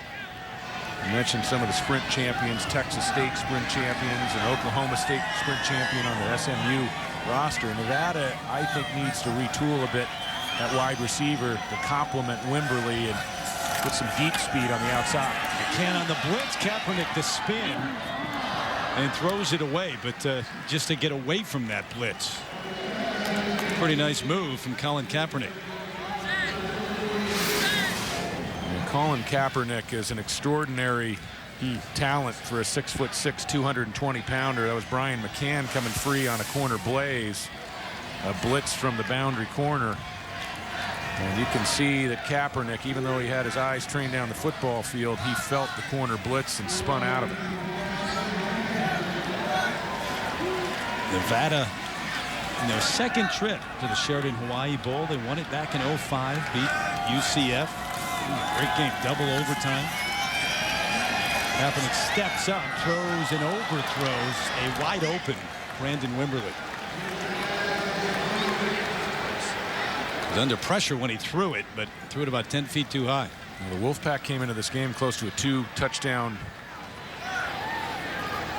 favorite, and Terry, we did the East Carolina Boise State game a couple years back, and we saw East Carolina come in with Chris Johnson, a guy who's doing a lot of damage for the Tennessee Titans right now on Sundays. But we saw East Carolina come in and take care of Boise State when the Broncos were close to a 2-touchdown favorite. This game has not always been kind to the team that has been supposed to win on paper.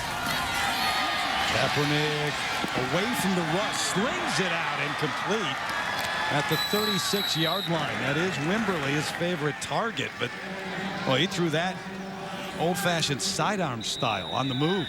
We've seen his accuracy rolling to the left, and Kaepernick's going to give you a snapshot here of what he can do moving to his right, throwing it back against the grain. Nice job of checking the danger down the field. Doesn't pick up any white jerseys on his radar screen is rocked out. Dennis is closing from a safety position. That was a pretty throw. You mentioned that performance by Chris Johnson here kind of broke out, and people really took notice that. He's got about 1,700 yards this year at the Tigers. Lampford Mark breaks it outside, stays in bounds, and has a first down. And Lampford Mark has a ton of speed. He just hasn't been turned loose at the second and third levels of the defense. And with all the scoring that SMU has done on offense, the play of Padron, the wide receivers, the offensive line, I think it's the defense for SMU that has been the story. And just stunning the way that they have shut down one of the better offenses in college football. Shane Anderson, backup wide receiver in motion. Kaepernick play action, brought down at the 17. Almost getting through, but Pete Fleps wrapped him up. Not many chinks in Colin Kaepernick's armor, but you know, I think at times, Terry, he carries the ball a little loosely. You know, he's been pretty successful and been pretty solid in terms of ball security, but that catches up with you when you're carrying the football with that much air. Second half of the season, Nevada's done a much better job of taking care of the football. The first 3 games, when they lost those 3, it was a 10-1 deficit against, and just as I say it on cue, it pops up and Rock Dennis picks it off. Wow.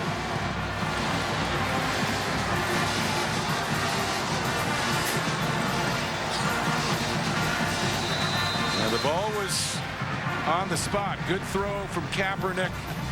Malcolm Shepard. You got to make this play to help your quarterback. Dennis makes the play.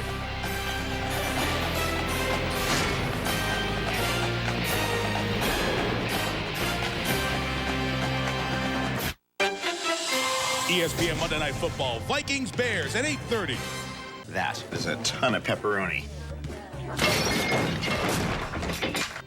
That was delivered fast. It's not delivery, and we'd like it back. Do you order one too? Can I have my pizza, please? You've reached Greg and Doug. That's not yours. If you leave your name and number. Can I have the pizza back, please?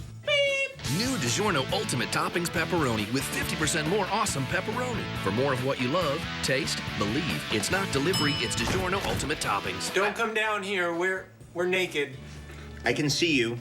When you work as hard as I do, you need a laptop built for maximum productivity. And that's why I bought a Toshiba.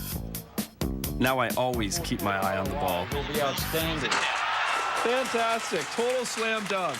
It's got power, portability. Cleveland traded Henderson? Come on! A Toshiba laptop lets you get the job done. Hey, Agnes. Carolina scored again. It's a blowout. Toshiba, leading innovation. To help my patients avoid dental problems, I recommend Act Fluoride Mouthwash. Act Restoring works with calcium to rebuild enamel, making it twice as strong. That's why dentists recommend Act Restoring Mouthwash. To avoid dental problems, Act Daily. This holiday season, give the gift of the special edition TomTom 125 or the widescreen XL 330S. 2 easy-to-use TomToms available now at Walmart for 2 special low prices. TomTom, go confidently. Now playing on DirecTV Cinema. It's time. We have never faced a threat like this. A team is being assembled. We are the best in the world. I want in. Mission is a go. Here they come. When all else fails, we don't. G.I. Joe. Movies playing on channels 125 through 199. This December, celebrate with our best offer of the year. Wow. Get over $10 cash back from DirecTV Cinema when you order any 4 movies between now and the end of the year. I love it. Movies like The Hangover. Through a night we'll never forget. Oh my God. Julie and Julia. I'm becoming a much better person because of her. Bonjour.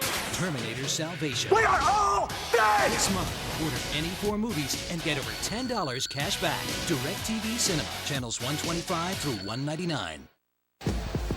Earlier in the week, SMU making a visit to Pearl Harbor and the USS Arizona. Always an emotional trip, but especially for June Jones, because he and his special teams coach, Frank Gans, who was with him in the NFL as well, around football for a long time. Frank passed away in April, but they would walk and talk about coming here to this bowl game, and especially about making a trip, taking the team to Pearl Harbor. Frank had played and coached at Navy, was an Air Force pilot, had a knee operation, and passed away after complications from that. But June was emotional even talking about that trip to Pearl Harbor. Frank Crash Gans, and he was the head coach with the Kansas City Chiefs in the late 80s. One of the great special teams coaches that the NFL's ever seen, and his son has that same role at UCLA. Check that for Rick Neuheisel right now. And that is a shot, by the way, from the backside of this stadium. That's how close Aloha Stadium is to Pearl Harbor. We did the piece today, the musical journey piece on Elvis Presley, and Elvis Presley was involved in the fundraising to establish that. The drone stepping up, throwing deep. Robinson out there. What a catch again. I mean, Aldrick Robinson making an adjustment and a burst of speed with the ball in the air and the hands to hold on. Wow. You can't throw the deep ball much better than Kyle Padron has done tonight. And Doyle Miller, after this reception, and that is a big-time catch, as you said, Terry, but after the reception, Doyle Miller was shaking his head. And I don't think these defensive backs have seen quarterbacks and wide receivers get down the field in the regular season and hit passes like they've seen today. Post balls, seam balls, go routes. Well, that is a heck of a over-the-top throw by Kyle Padron. Padron with 450 yards in the air. Jimmy Clausen last year had 401. Cole Brennan with the record 559 in terms of this bowl game. But that's a freshman who coming into the game, you talk to the coaches and they're not yet willing to go on the record and say, hey, it's his job for the next 3 years after this. But I think after a performance like this, I think you have to say he's got the edge at least. Well, June Jones has a couple of quarterbacks on the roster that are going to compete in spring. They've got a guy that has transferred from New Mexico State, a kid that's a commit out of St. Louis that they're pretty high on. And June Jones wants to create that competition at the quarterback position. Let's face it, the quarterback position is big, but in the run and shoot, it's everything. But Kyle Padron has shown, I think, June Jones and shown us some things this afternoon that could establish him as the #1 guy going into spring and maybe coming out of spring. Yeah, you talk to the SMU fans, and they say as the handoff goes to McNeil, Sean Bray across the inside the 30 to the 29. Say, look, we had the great run back in the heyday with Eric Dickerson and Craig James, those guys. But before that, yes, we've got the Doak Walkers and some big names, but wasn't a whole lot of success leading up to that. So it's not just the 25 years since and one winning season until this year since then. They've suffered through some years. But they were a team that would compete, and they went to a number of Cotton Bowls, actually went to a Rose Bowl back in the day, believe it or not. And it was a team that was used to competing day in, day out. Year in, year out. They were extremely competitive in the old Southwest Conference. Neal breaking through close to the 25. This is their 12th bowl in the history of SMU football. And of course, they really got it going in the early 80s, as he said, with the Pony Express. Everybody remembers. Holding. Offense, number 77. 10-yard penalty from the previous spot. Replay, second down. Everybody remembers Eric Dickerson and, of course, our own Craig James. By the way, for you fans watching in Dallas, ESPNDallas.com, the place to get the latest on the teams you care most about. Big 12, Mavs, Cowboys, the Mustangs. ESPNDallas.com, your home for sports news, radio highlights, and updates in the Dallas-Fort Worth Metroplex. And think about the season it's been for teams in that area, not only SMU, but TCU. Well, the task and the journey continues for SMU. If you look at legitimate number of tickets that are being sold at the home field on campus back in Dallas, it's been pretty lean. And June Jones needs to continue to win to get some fans in those seats and to continue the momentum that he started here in the first 2 years. But Terry, I think the progress has been astounding when you look at where the program has been. about the flip side if you're Nevada and all that you've built this year? Illegal substitution. Defense, 12 men on the field. 5-yard penalty, still second down. Wow, and the grimace back to the face of Chris Auld. Now you're 8-4. You're 7-1 in the WAC. You make the 8-game run. You lose the last one to Boise State. You come to a bowl game and you really don't show up. Yeah, I don't think it's a good thing. I think you leave Hawaii with a bad taste in your mouth.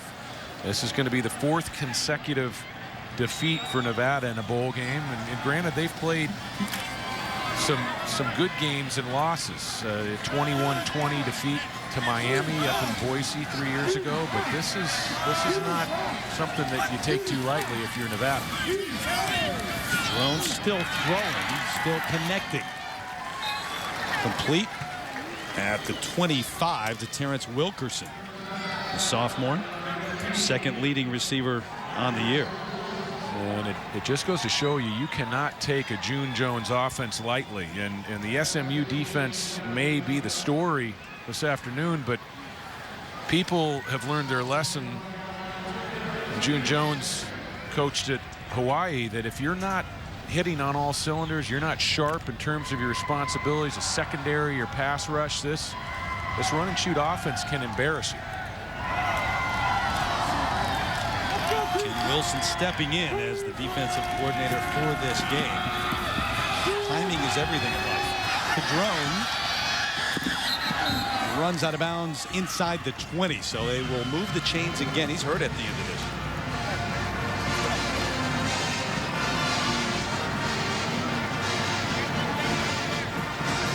Be a nice flight back to Dallas for the Mustangs. Yeah, it looked like Kyle Padrone turned his ankle at the end of this play, but watch the mobility, the move at the line of scrimmage to freeze defenders and move the chains. And you can see him grabbing the ankle there just about the time he hits the turf.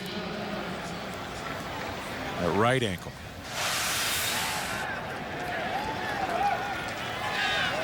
He has been on the money in this bowl game. I've been impressed, Terry. Impressed enough to make him our Capital One player of the game, David? Go ahead and give it to him. All right, we'll give it. Show him what he's run. There you go. And see, you say it comes up. 459 passing yards, single game. SMU records, not only a bowl record, which he had in the first half, but a single game record for SMU. Play action, another throw. Quick one complete. Inside the 15 to the 14. Cole Lofton getting in the action, redshirt freshman. And typically 38-3 lead inside 5 minutes. You might have a problem with the team continuing to throw the football, but this is the run and shoot stripes. This is what they do. And you can't help but think that the SMU program really benefited from the extra practice time, Terry. It used to be you'd get 15 extra practices if you were in a bowl game. Now you can have as many as you'd like, as long as you fall within that hour limitation, number of hours limitation per week. And the SMU has clearly benefited. Darius Johnson goes to a knee after making the catch.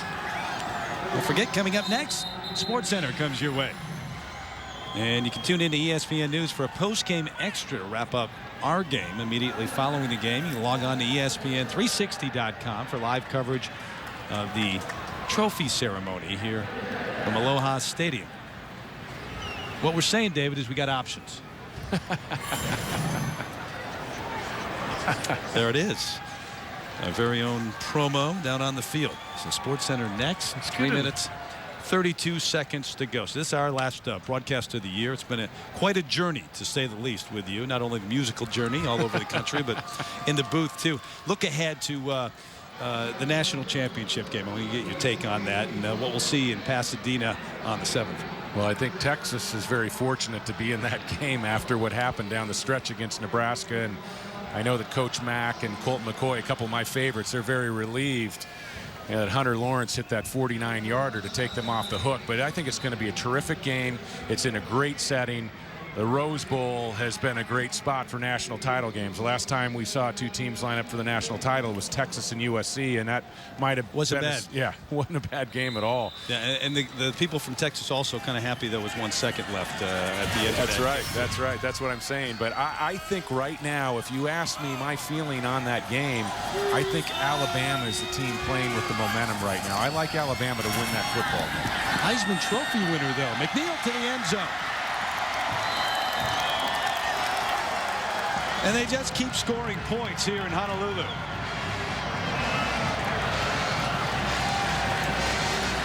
Looks like Sean Bray wanted to take home the pylon.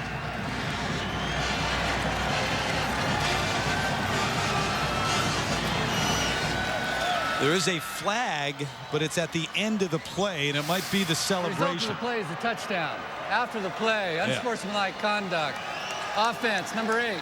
That 15-yard penalty will be enforced on the kickoff. Watch what he does here with the pylon. Yeah, he had to know that he's putting. It breaks right to left. You heard about your exploits on Tuesday. Yeah, that's excessive. That would qualify as excessive. Yeah. That was Ocho Cinco. Yeah.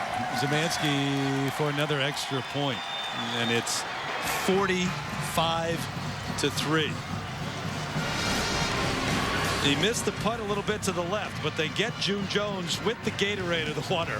He pulled it. They still haven't gotten him. They get him at the end. There he is.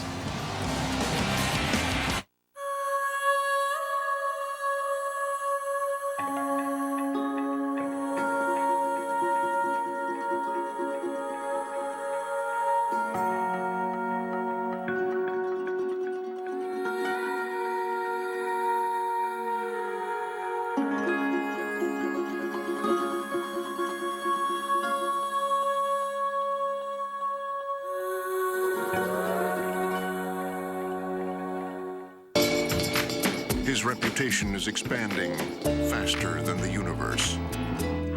He once had an awkward moment just to see how it feels.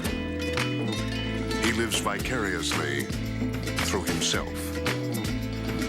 He is the most interesting man in the world. I don't always drink beer, but when I do, I prefer Dos Equis. Stay thirsty, my friends. We're on the island of misfit toys. Hey, check out the new guy. What are you doing here? You can download apps and browse the web. Yeah, people will love you.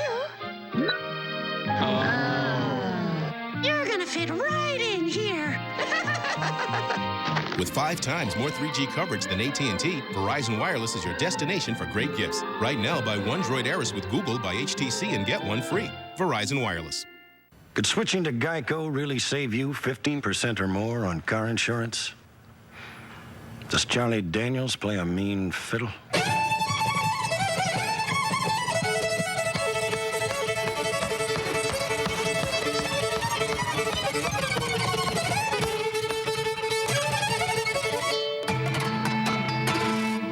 That's how you do it, son. Geico. 15 minutes could save you 15% or more on car insurance. Always get a great taste of the culture when you come to this game. The Sheraton Hawaii Bowl, that was part of the halftime celebration. But influences from all over the world. Major recording artists from Japan. Benny sang the national anthem. I know you've got all of her CDs at home. No, but I'm looking forward to delving into her anthology. I'm sure the fire marshal's happy about some of those traditional activities. It's Hawaii. Anything goes. They'll bring it back from the 15. Mike Ball returning this. And out to the 40-yard line. They assess the penalty on that kick. Taking another look at the touchdown. This has been a dominant performance by the offensive line for SMU. And thoroughly controlling the defensive front for Nevada. And then if there's any question that Sean Bray McNeil was a transfer from Miami, there's no longer any doubt. You're right. He did pull the putt. That was very, very you-like. Not me, but the you. Miami. Kaepernick, shotgun, quick throw, Wimberly. And has a first down for Nevada. Would love to get another score up there just to get a touchdown in this game. An offense that averages almost 41 points per game, and they have not gotten into the end zone for Chris Hall. The WAC conference final 9 games of the season, this offense was piling up 50+ points per game. Plenty of time to throw. Kaepernick almost picked off. And that was not going to get there. SMU on the other side, though, you think about how impressive they've been on offense. They've had 19 plays of over 10 yards, 4 plays of 50 yards or more. And remember, they opened up the game. The first 2 touchdown drives of the game first one took a minute and a half. The second one took a minute 5. Well, and you look at SMU, I mean, they struggled in November. UTEP, Buckram went over 200 yards. Marshall ran the ball at will. Same long pass far sideline. Session with the catch this time, and he's got enough for the first down. A nice throw by Kaepernick, but still. Lenny Thomas making a break on the football. All right, here's your lineup Saturday, Capital One Bowl Week. Marshall, Ohio, Pitt, North Carolina, BC, USC. Let me try this once again. Pitt and North Carolina. Who do you like in that one? All right, I'm going to finally give you a pick on this one. How can you not like Pitt in that football game? How can you not? Carolina's a home team. Wimberly thrown to the ground violently. I like Pitt as well. So you like Pitt? You like BC to pull off the upset, or the Trojans? I like USC in that game, but you know, BC has been up and down. They've been mercurial, and if USC isn't ready to play and BC throws out one of their better games, you know, the Trojans could continue to struggle, and not out of the realm of possibility for Boston College to spring an upset. Pretty impressive, that graphic just a moment ago, as Kaepernick tacks on more yards right now. They're inside the 5. Dwayne Sanders with the catch for 2,000 yards and 1,000 yards. Back-to-back seasons. First player in NCAA history to do that. 2 of Kaepernick's better throws on the last 2 passes he's hit. Yeah, that is impressive, because you know, he did this last year, obviously, back-to-back seasons. He was only the 5th quarterback to do that in NCAA history. Trying to get to the end zone, throws this one away. And it's 2nd and goal. And when you look at Kaepernick running the football and how he attacks defenses with his legs, back-to-back 1,000-yard seasons, there have only been 10 quarterbacks that have ever done that at this level. And Chris Holt's not going to be excited in the locker room. It's not going to be a fun plane flight home back to Reno. But there's one thing that he does have, and that's Colin Kaepernick next year.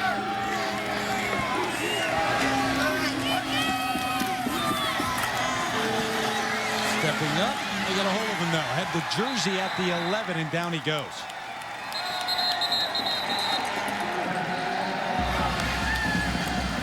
E.J. Drury in there to help.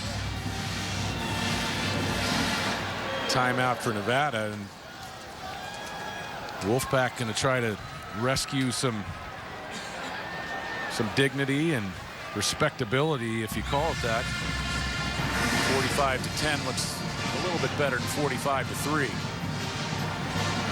People just tuning in to this football game, you might say, hey, wait a second, they got the bug wrong there. They got the score wrong. Last time they were here, and it was here, last time they were in a bowl, it was the '84 Aloha Bowl. 4th bowl game in 5 seasons. 12-yard pass to make it 14-0, and Berline playing Notre Dame at that time, had this chance at the end. They held off the Irish in a 27-20 win. And who would have known, to think at that point, playing Notre Dame, number 10 against number 17 in the Aloha Bowl, that they would not get back to a bowl until 2009. There weren't as many bowl games back at that time. If you got into a bowl game, now at bowl games, it's almost like the phone book. You got to ask not to be in. 34 bowl games. There weren't 34 bowl games back in the early 80s. Quick toss to the end zone, touchdown. Wimberly with the catch, and Nevada gets 6 on the board.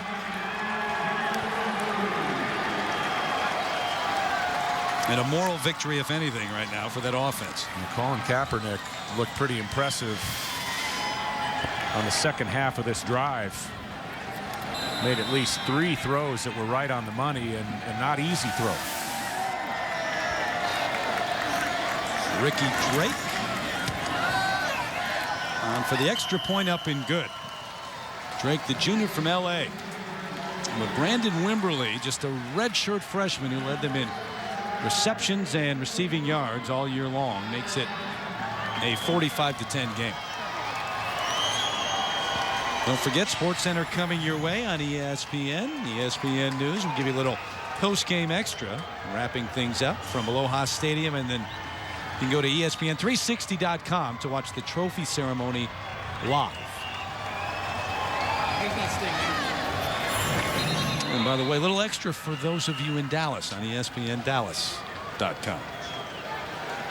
Hey, look at Kyle Padron, and I mean, he should be a part of that trophy presentation. And you get a look at him there. I mean, he doesn't look like he's old enough to have a learner's permit. His rosy cheeks, and he is, I mean, 5-1 as a starter, taking over with that first win coming on the road against Tulsa.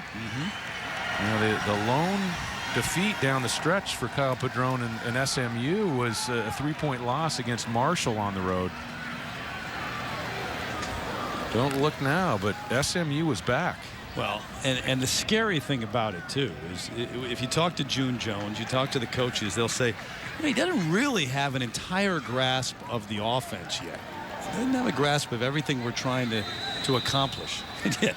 Okay, 32 for 41, 460 yards, hit 9 different receivers, a couple of touchdowns. Well, when they look back, and when June Jones looks back, I think we're going to see an onside kick here. I think they're going to say this is a breakout game for Padron. Jump ball. SMU coming up with it. And so everything going the Mustangs' way today. With 1:01 left, June Jones, the Mustang fans here cheering him on, and I think the Hawaii fans here, those in attendance at least, cheering for June Jones and SMU.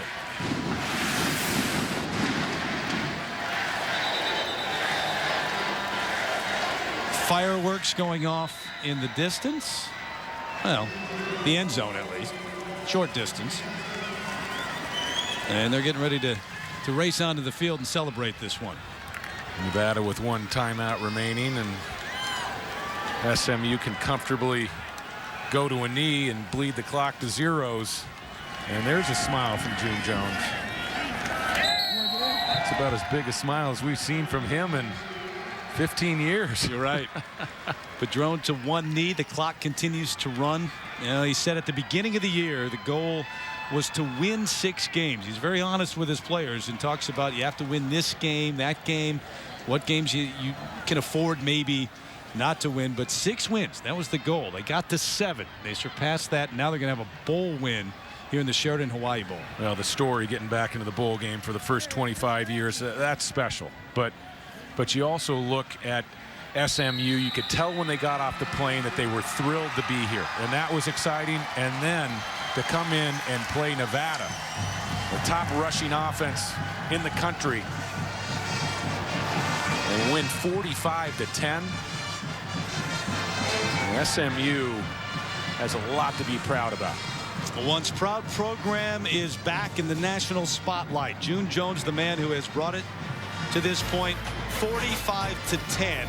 SMU, a winner over Nevada in the 8th edition of the Sheraton Hawaii Bowl. It'll be an awfully nice trip back to Dallas. Go over to ESPN News for a post-game extra and for live coverage of the Sheraton Hawaii Bowl trophy ceremony down on the field. Log on to ESPN360.com. For David Norrie, our entire crew, I'm Terry Gannon. So long, everybody, from Honolulu. SMU, the 2009 Sheraton Hawaii Bowl champs, as we send it to SportsCenter.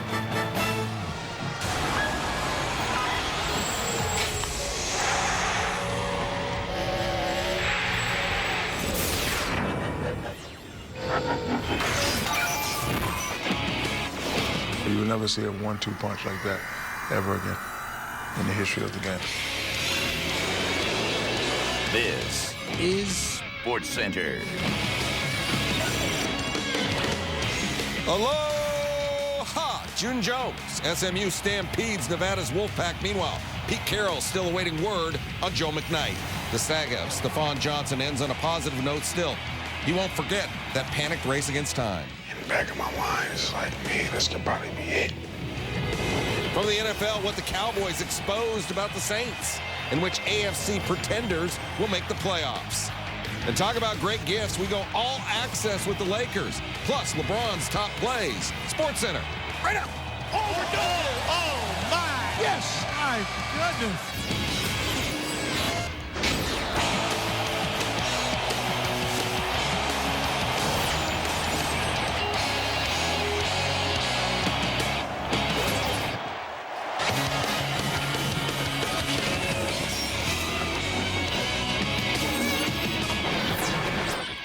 Happy holidays to you. Thanks for spending some time with us, and welcome to SportsCenter from Los Angeles. Along with Neil Everett, I'm Stan Barrett. Just like us, Nevada and SMU were focused on business before the holiday, and just like us, they're prominently featured on television. Unlike us, they're in Hawaii, 78, give or take a degree at kickoff. It's the Sheraton Hawaii Bowl. We had 70 in L.A.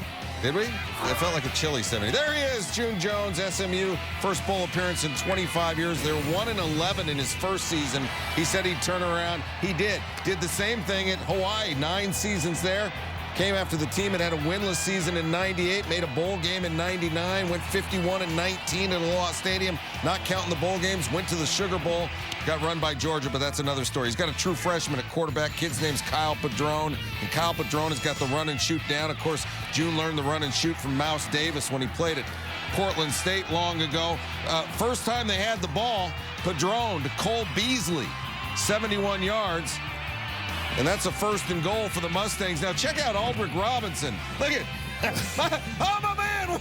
Well, his man ends up making the tackle. Next play, Padron to Sean Bray McNeil, right side, and 3 plays into it, SMU's up 7-0. Now, Nevada went for it on 4th down on its possession. SMU stopped him. The first play after that, Padron, who's channeling his inner Colt Brennan, goes to Emmanuel Sanders. 58 yards, and that sets up a 1st and goal at the 3. He had a face mask penalty. They're now on the 1, and there goes McNeil again. He's got reservations for 6, and we're less than 7 minutes in, and it's 14-0. Let's go second quarter. It's 17-0. Padron going to avoid the rush right there. He goes shovel pass. That's a staple of that June Jones offense. 15-yard gain by McNeil, and 2 plays later, Padron. Sanders on the flat route. This offense, you throw it to where the receiver's supposed to be before he's there. Then he catches it. Nevada's defense, 2nd worst pass defense in the nation. It's showing that 24-0. Padron.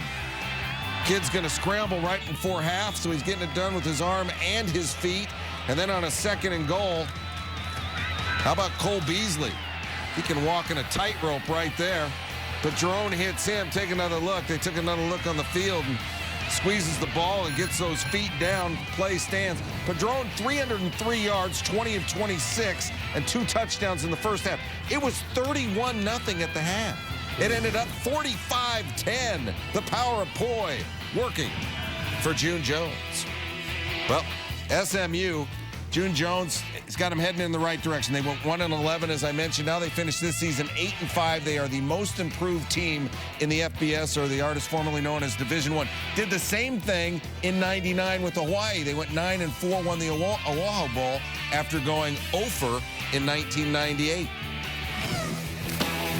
Well, Pete Carroll's got Joe McKnight right where he wants him. Now, hopefully, he's got him back in the lineup. The Trojans' leading rusher still waiting to be cleared by the school after eligibility issues were raised earlier this week over his use of an automobile, but he is up with the team in San Francisco. Here's what Coach had to say. Joe did everything he needed to do compliance-wise in L.A., so it was the right thing to get him up here right away. Compliance hasn't made a final ruling, but this is a most favorable sign. Joe McKnight, a most favorable running back. If you're a Trojan fan, he has more attempts, rush yards, rushing touchdowns than in any of his other 2 seasons, and his 8 touchdowns are tied for second most on the team. Team's first 1,000-yard rusher since 05. Then again, the Trojans do go back by committee quite often.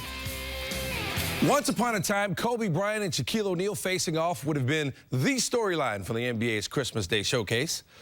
No offense to the big witness protector, but he doesn't have a puppet now. Bryant and LeBron James do. They also have the most votes for this season's All-Star game. So when LeBron's Cavaliers and Kobe's Lakers get together on Friday, there's no hype necessary. It's the two faces of the NBA facing off against each other.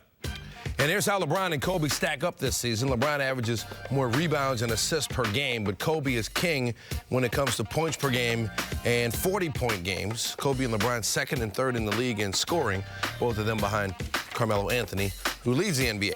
Head-to-head between the two, LeBron and Kobe have met 11 times on the court. LeBron leads in wins 6-5. You see the numbers, LeBron with the overall statistical edge as well.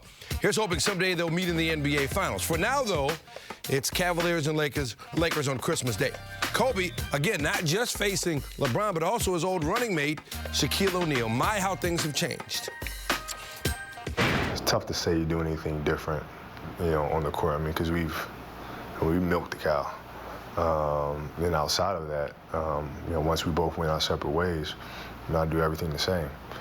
Because the challenge, even when he was here, and things that he said himself, was that, part of the motivation of, Kobe can't win without me. So it was, okay, well, let's see. Let's see. So from that standpoint, it was a challenge that I accepted. And so we went our separate ways, and the rest is history. You will never see a 1-2 punch like that ever again in the history of the game. So, but if you look at what had to be done, and it's all about winning, that's what we did. We won 3 out of 4. So when I say you'll never see a 1-2 punch like that again, I mean that. It'll never happen like that again. With the on-court issues and the off-the-court issues, and we're still able to win 75% of the time. So I'm part of that history too. Maybe it's Christmas, but I'm feeling the love between Kobe and Shaq. Bryant has played on Christmas Day every year since 1999. Shaq and Kobe played as teammates 5 times on Christmas Day. On Friday, they'll meet as opponents for the 3rd time on Christmas. In case you're wondering, Shaq won the other 2 Christmas Day matchups. It's Cavaliers-Lakers. You can't miss that. 5 Eastern, Christmas Day on ABC. You're no doubt familiar with the running of the bulls, part of a festival in Spain. It's held July 6th to July 14th. Each year, people run in front of a pack of angry bulls. There's also the little less known running of the bulls coaches. It's been held on Christmas Eve in 2001 and 2007 in Chicago. Tim Floyd fired 8 years ago Thursday. Scott Skiles run 2 years ago on the night before Christmas. All Vinny Del Negro wants for Christmas is to not get gored. Del Negro in his 2nd season in Chicago, and it's not going nearly as well as his 1st season when he led the Bulls to the playoffs. Biggest blemish on a 10-17 season, that loss to Sacramento earlier this week when Chicago squandered a 35-point 3rd quarter lead. And here's some reasons statistically why the Bulls are so bad. They average just over 90 points per game. That's 29th in the league. They shoot just over 42% from the field. That's 29th in the league. And on top of that, they have more turnovers than they create, which is bad. You think so, Doctor? More NBA on tap, including LeBron's top plays so far. There will be more. Plus, we go behind the scenes with the Lakers at practice and in the locker room. And did last Saturday's loss to the Cowboys expose any weakness for the Saints? And how long should Jim Caldwell play his starters against the Jets? We're just getting started. It's SportsCenter.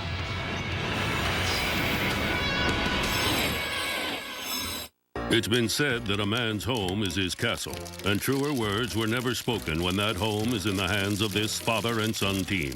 Bringing together their different ideas of suburban architecture, these visionaries gave shape to imagination. True, some elements may be slightly irregular. Just look at that windmill thingy. But still, well done, gentlemen. Well done indeed.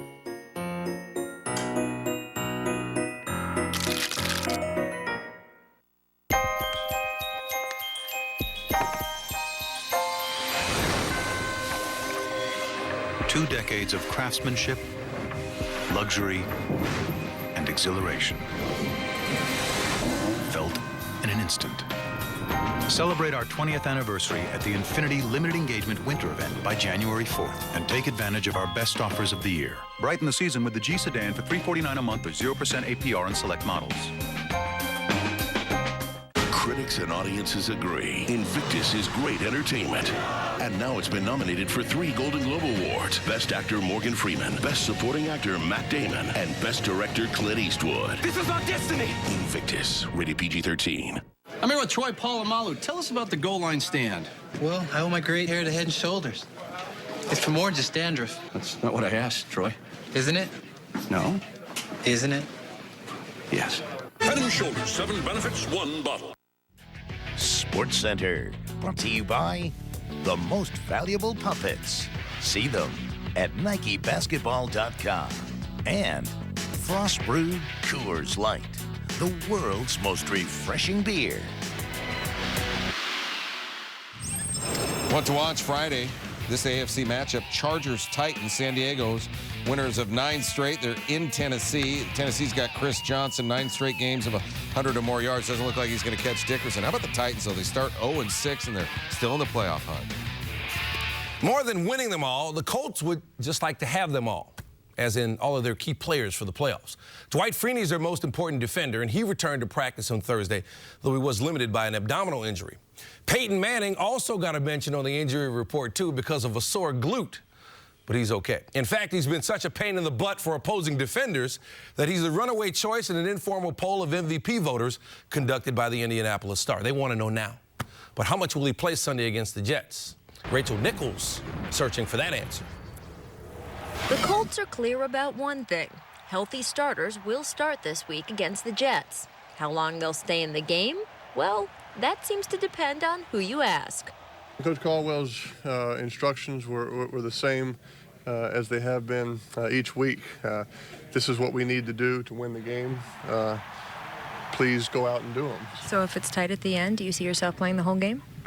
Oh, I would certainly imagine so. I mean, like I haven't, Coach Caldwell, I mean, he is, as soon as he says something different in that meeting, I'm telling you, y'all will be the first to know. I did say that the healthy ones would play, you know, in the ball game, but certainly in terms of periods of times and things of that nature, I would not make that kind of declaration at this point.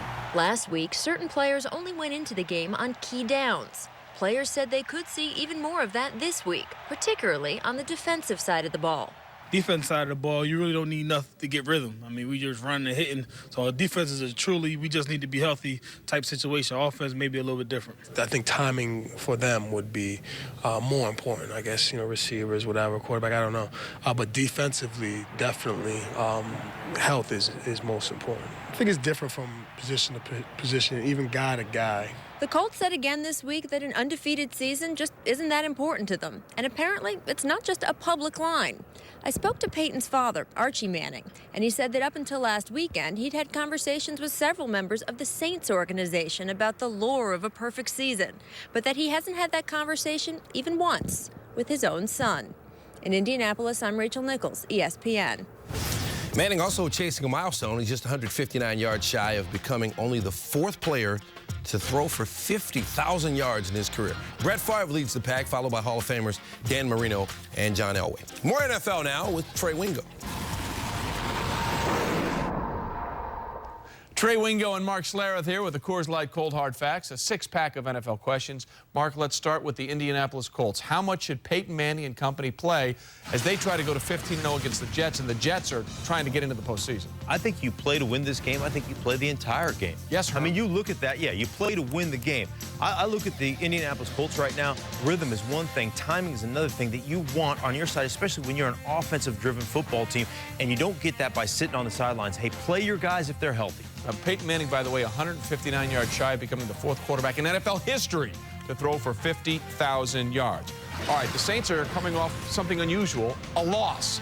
Did the loss to the Cowboys expose any weaknesses for the Saints, in your opinion? Absolutely. And the weakness is protection. Listen, if you can't protect your quarterback in this league, bad things are going to happen. And they couldn't protect Drew Brees. What happens when you don't have protection is that 3rd option, that 4th option, even that 5th option, where Drew Brees usually cuts up the opponent's defense. That's what he wasn't able to get to. You can't throw the ball in complete passes when you're on your back. Yeah, both Anthony Spencer and DeMarcus Ware with big sacks in that Saturday night win for the Cowboys. Okay, the whole Brett Favre, Brad Childress heated discussion, stream of consciousness, whatever you want to call it. Will it have any impact on the field this week for the Vikings in Chicago? Yes, it will. And the impact it'll have, Adrian Peterson will be more involved in this game, and that's a good thing.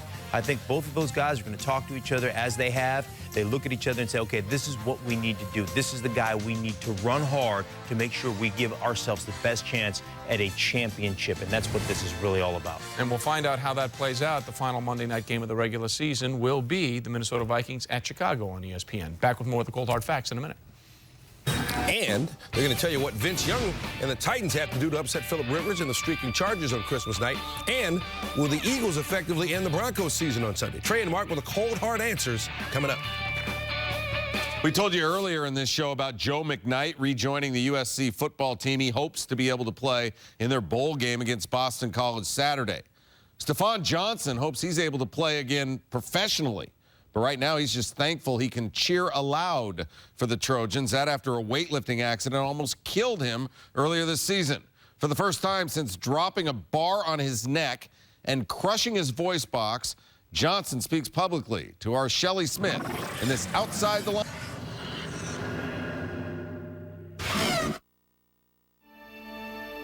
Panic had set in around me.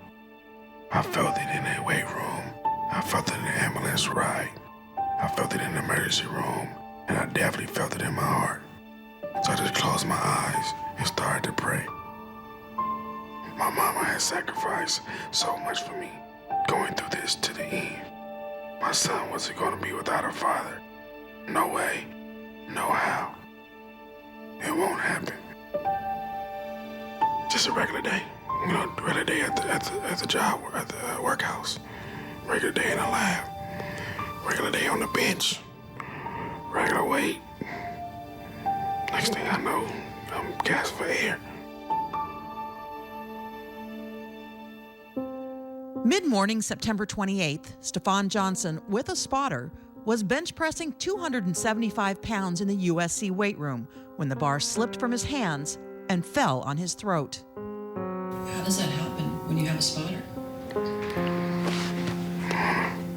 This guy's been lifting for years and years. You know, you just stand back and let the guy do his work. There was nothing uncommon about it at all. It was just a real fluke deal. I was in my office and someone came in and told me that he had had an accident, and I ran down to the weight room and he was sitting up and he did like this. And with that there, that told me to call his mom. He said he got hurt in the weight room and they're going to take him to California Hospital. Coincidentally, Johnson's mother, Kim Mallory, was at a service call for her job as a sales rep at the same hospital they were taking her son. I could hear the ambulance coming. He pulled up. I told the paramedics, I said, I'm his mom. I got ready to open up the door. They took him into the emergency room, and I told them, I said, he's trying to write something. And he wrote in there, he said, it's hard for me to breathe. I just vaguely remember, you know, just sitting on the operating table and trying to figure out where that next breath is going to come from. In the back of my mind, it's like, man, this could probably be it. This was probably the worst laryngeal injury we've ever seen. Absolutely. I mean, the crush force here literally crushed the walls of the voice box completely. It stripped the entire lining of his larynx, and it tore both his vocal cords. This type of injury is so traumatic, it is often fatal. The doctors spent 7.5 hours rebuilding Johnson's throat and vocal cords. We're basically in a race against time. The more time went by, the more things got swollen and the more fragile they became. And it was basically like putting together wet tissue paper. We had one chance to put each puzzle piece in its position, and if we got it wrong, that was it. I woke up in some strange place. I had a tracheotomy tube, and now I was breathing through my neck. My life was saved. It's very emotional. Very emotional. Tubes and breathing machine and things that it was just hard for me to look at. Matter of fact, I ran out of the room. I woke up to my best friend. I asked him how many weeks I'm gonna be out. He just put his head down, shook his head. And from that point, I kind of knew, it's not good. I just kind of broke down at that point. What we told him was, you had a major injury. Do not move, do not swallow, do not cough. If you don't follow directions, you may never get these tubes out. Johnson followed doctor's orders. 3 weeks from the accident, he went home from the hospital, and eventually the tubes were removed. Soon after, he heard his whisper for the first time. He said hello, and we all jumped up and down. I was so happy when I did it. I'm like, man, let's do something. I want to say hi to other people. Another procedure could have made his voice stronger, but Johnson instead elected to have surgery to widen his windpipe to give him more breathing capacity so that he could start working out again. A month and a half after being released from the hospital, Johnson was back in the gym. His goal is to play football again. That meant facing the bench press. I was so nervous and so I didn't know what to do. That it felt as if it was so much weight, but it wasn't at all. As time progressed, it got easier and easier. Before the injury, Johnson was scheduled to play in the January 30th Senior Bowl. Doctors have cleared him to play. He says he'll be ready. No fears. Just knowing that if you have faith, you can do all things in Christ that strengthens you, no matter what. They said that my drive and determination allowed me to speak when others would have been speechless. They said that my mind allowed me to rise above and succeed where others would have given up. I was going to make it. That's what I thought. There was no doubt. I had something to prove. Doctors say that down the road, Johnson could have a procedure to strengthen his voice, but for now, the whisper is what he has. As for taking that voice, or lack thereof, to the NFL, Johnson says his whisper won't be a problem because, as he says, quote, I'm not the quarterback. Wow, what a story. Unreal. Hey, more college football coming up. How's top-ranked Alabama dealing with the pressure of being the favorite? Nick Saban trying to make his own team feel paranoid. And how would you like an all-access look at the NBA's defending champs? Well, have you been naughty or nice? Plus this.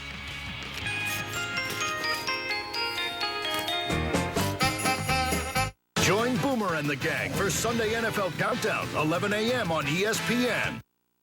1, 2, 1, 2. King James and Kobe. Yeah, it was the day before Christmas Day. I just put brand new rims on my sleigh. In the kitchen, cooking eggs and hash. I got a call from Blitzen, talking some trash, saying, oh, say Nikki, don't you see? You and your boys, you'll never beat me. So you can tell Kobe and tell LeBron that they can meet me on the court. It'll be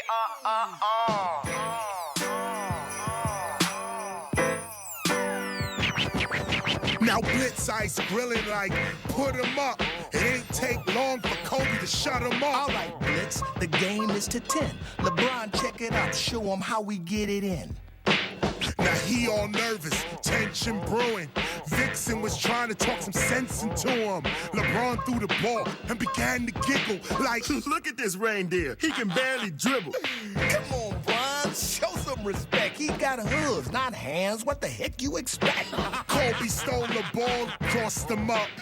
Went around his back, tossed it up. Yeah. Dixon crying the blitz like, oh no, LeBron took one from behind the free throw. LeBron rose up, looked at him again, said, Merry Christmas, Blitz! and shattered the rim. The game is over, the game is over. What am I? The game is over, the game is over. Hey, hey! Dunking on that reindeer, dunking on that reindeer, dunking on that reindeer. The game is over, the game is over. What am I? The game is over, the game is over. Hey, hey! Merry Christmas to all the black mamas. Shout out to Akron, Ohio, everybody in Akron. Merry Christmas, kids. And just so you know, no reindeer were harmed during the making of this video. But they were dunked on. Yeah, in the words of a reindeer, And we out. The war tore a hole in the sky. Only a few survived. Our only hope is in my hands. Someone killed to have it. This is your last chance. Give it up or I swear I'll bury you. I will kill to protect it. It's not a book. It's a weapon. Nobody touches it but me, you understand me? The Book of Eli. Rated R. Starts January 15th.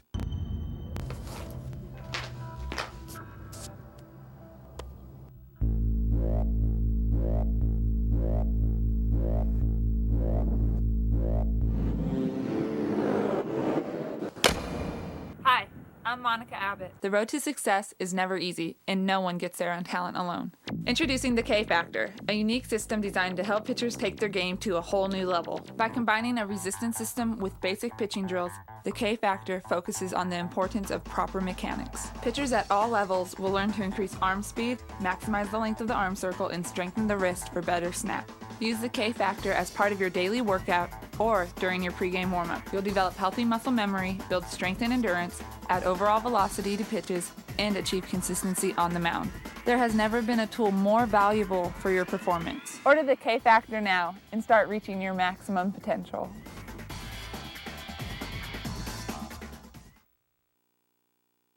This SportsCenter telecast is brought to you in high definition by Vizio.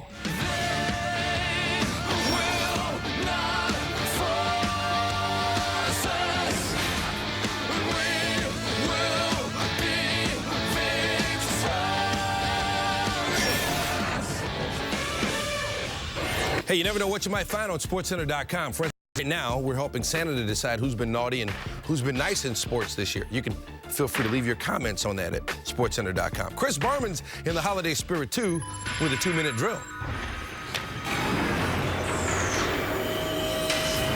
With apologies to Clement Clark Moore, 'twas the night before Christmas, and all through the house, not a creature was stirring, not even a mouse. The stockings were hung by the chimney with care, in hopes that the Swami soon would be there. Hey, tough getting down all those chimneys, although I must say, a little easier these days than in recent Yule seasons past. And in the spirit of Christmas, we're going to go glass of eggnog half full before half empty, because there's no other way to handicap the AFC wildcard hunt with more 7-7 teams than there are gifts in Santa's sleigh.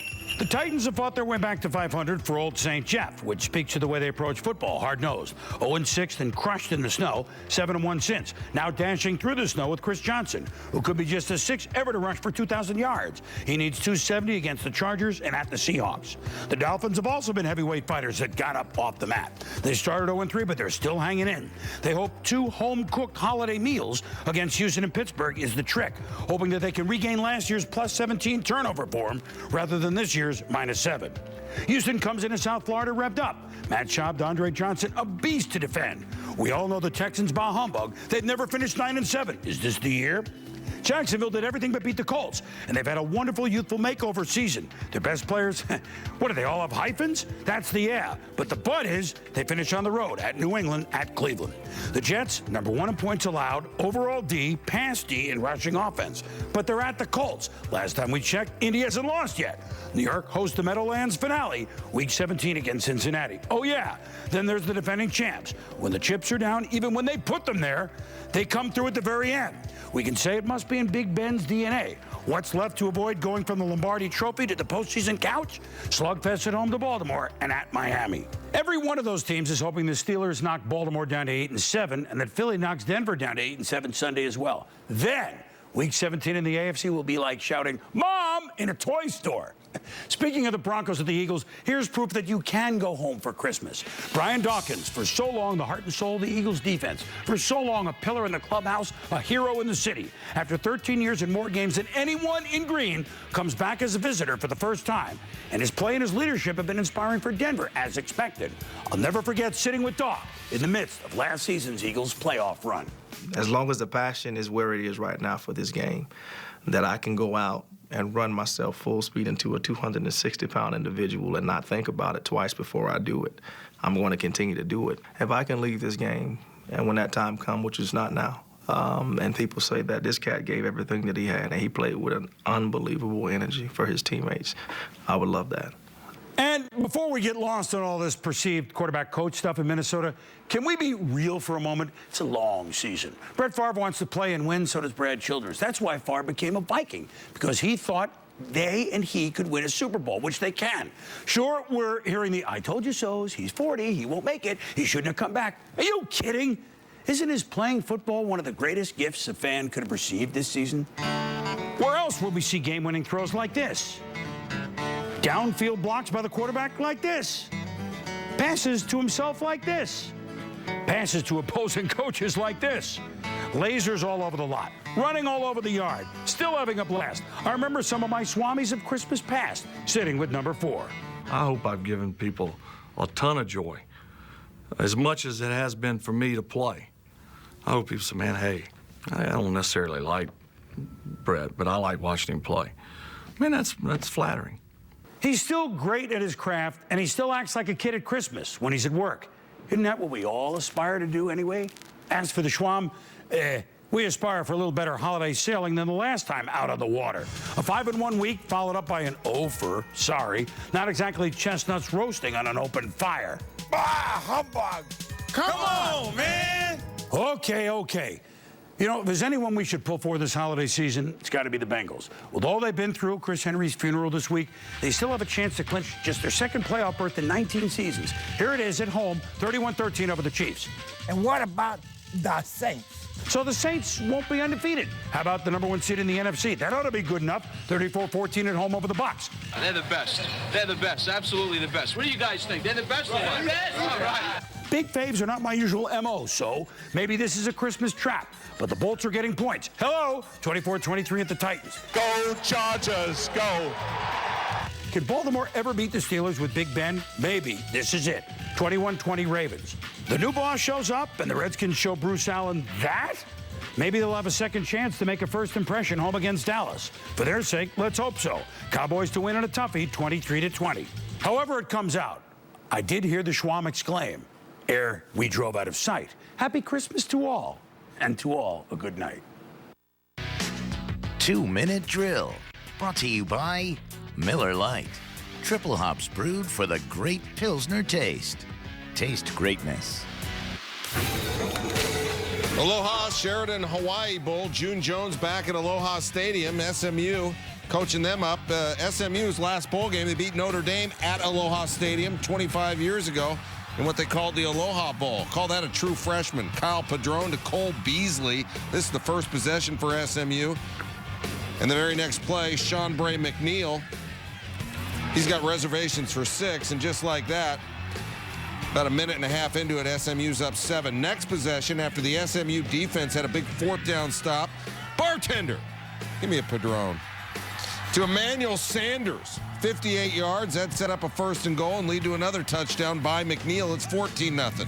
Second quarter, it's 7-0. Padron, 303 yards passing in the first half. Finished with 460 passing yards. Terry Gannon, David Norrie, aloha. That's a scene we haven't witnessed in a quarter of a century. SMU celebrating a bowl win. They haven't been to a bowl in 25 years. June Jones taking the hardware back to Dallas. Terry Gannon, David Norrie with you, and it was impressive from the opening kick. I mean, the offense jumping right on Nevada from the first drive. They score 2 quick touchdowns. It's 14-0 before you can even blink, and then the defense coming up big against the Wolfpack as well. No, the defense for SMU was unbelievable. This was a rushing offense that was leading the country, 362 yards a game. They held the Wolfpack to 225 yards under their average. And then the true freshman quarterback, Kyle Padron, 32 for 41 for 460 yards.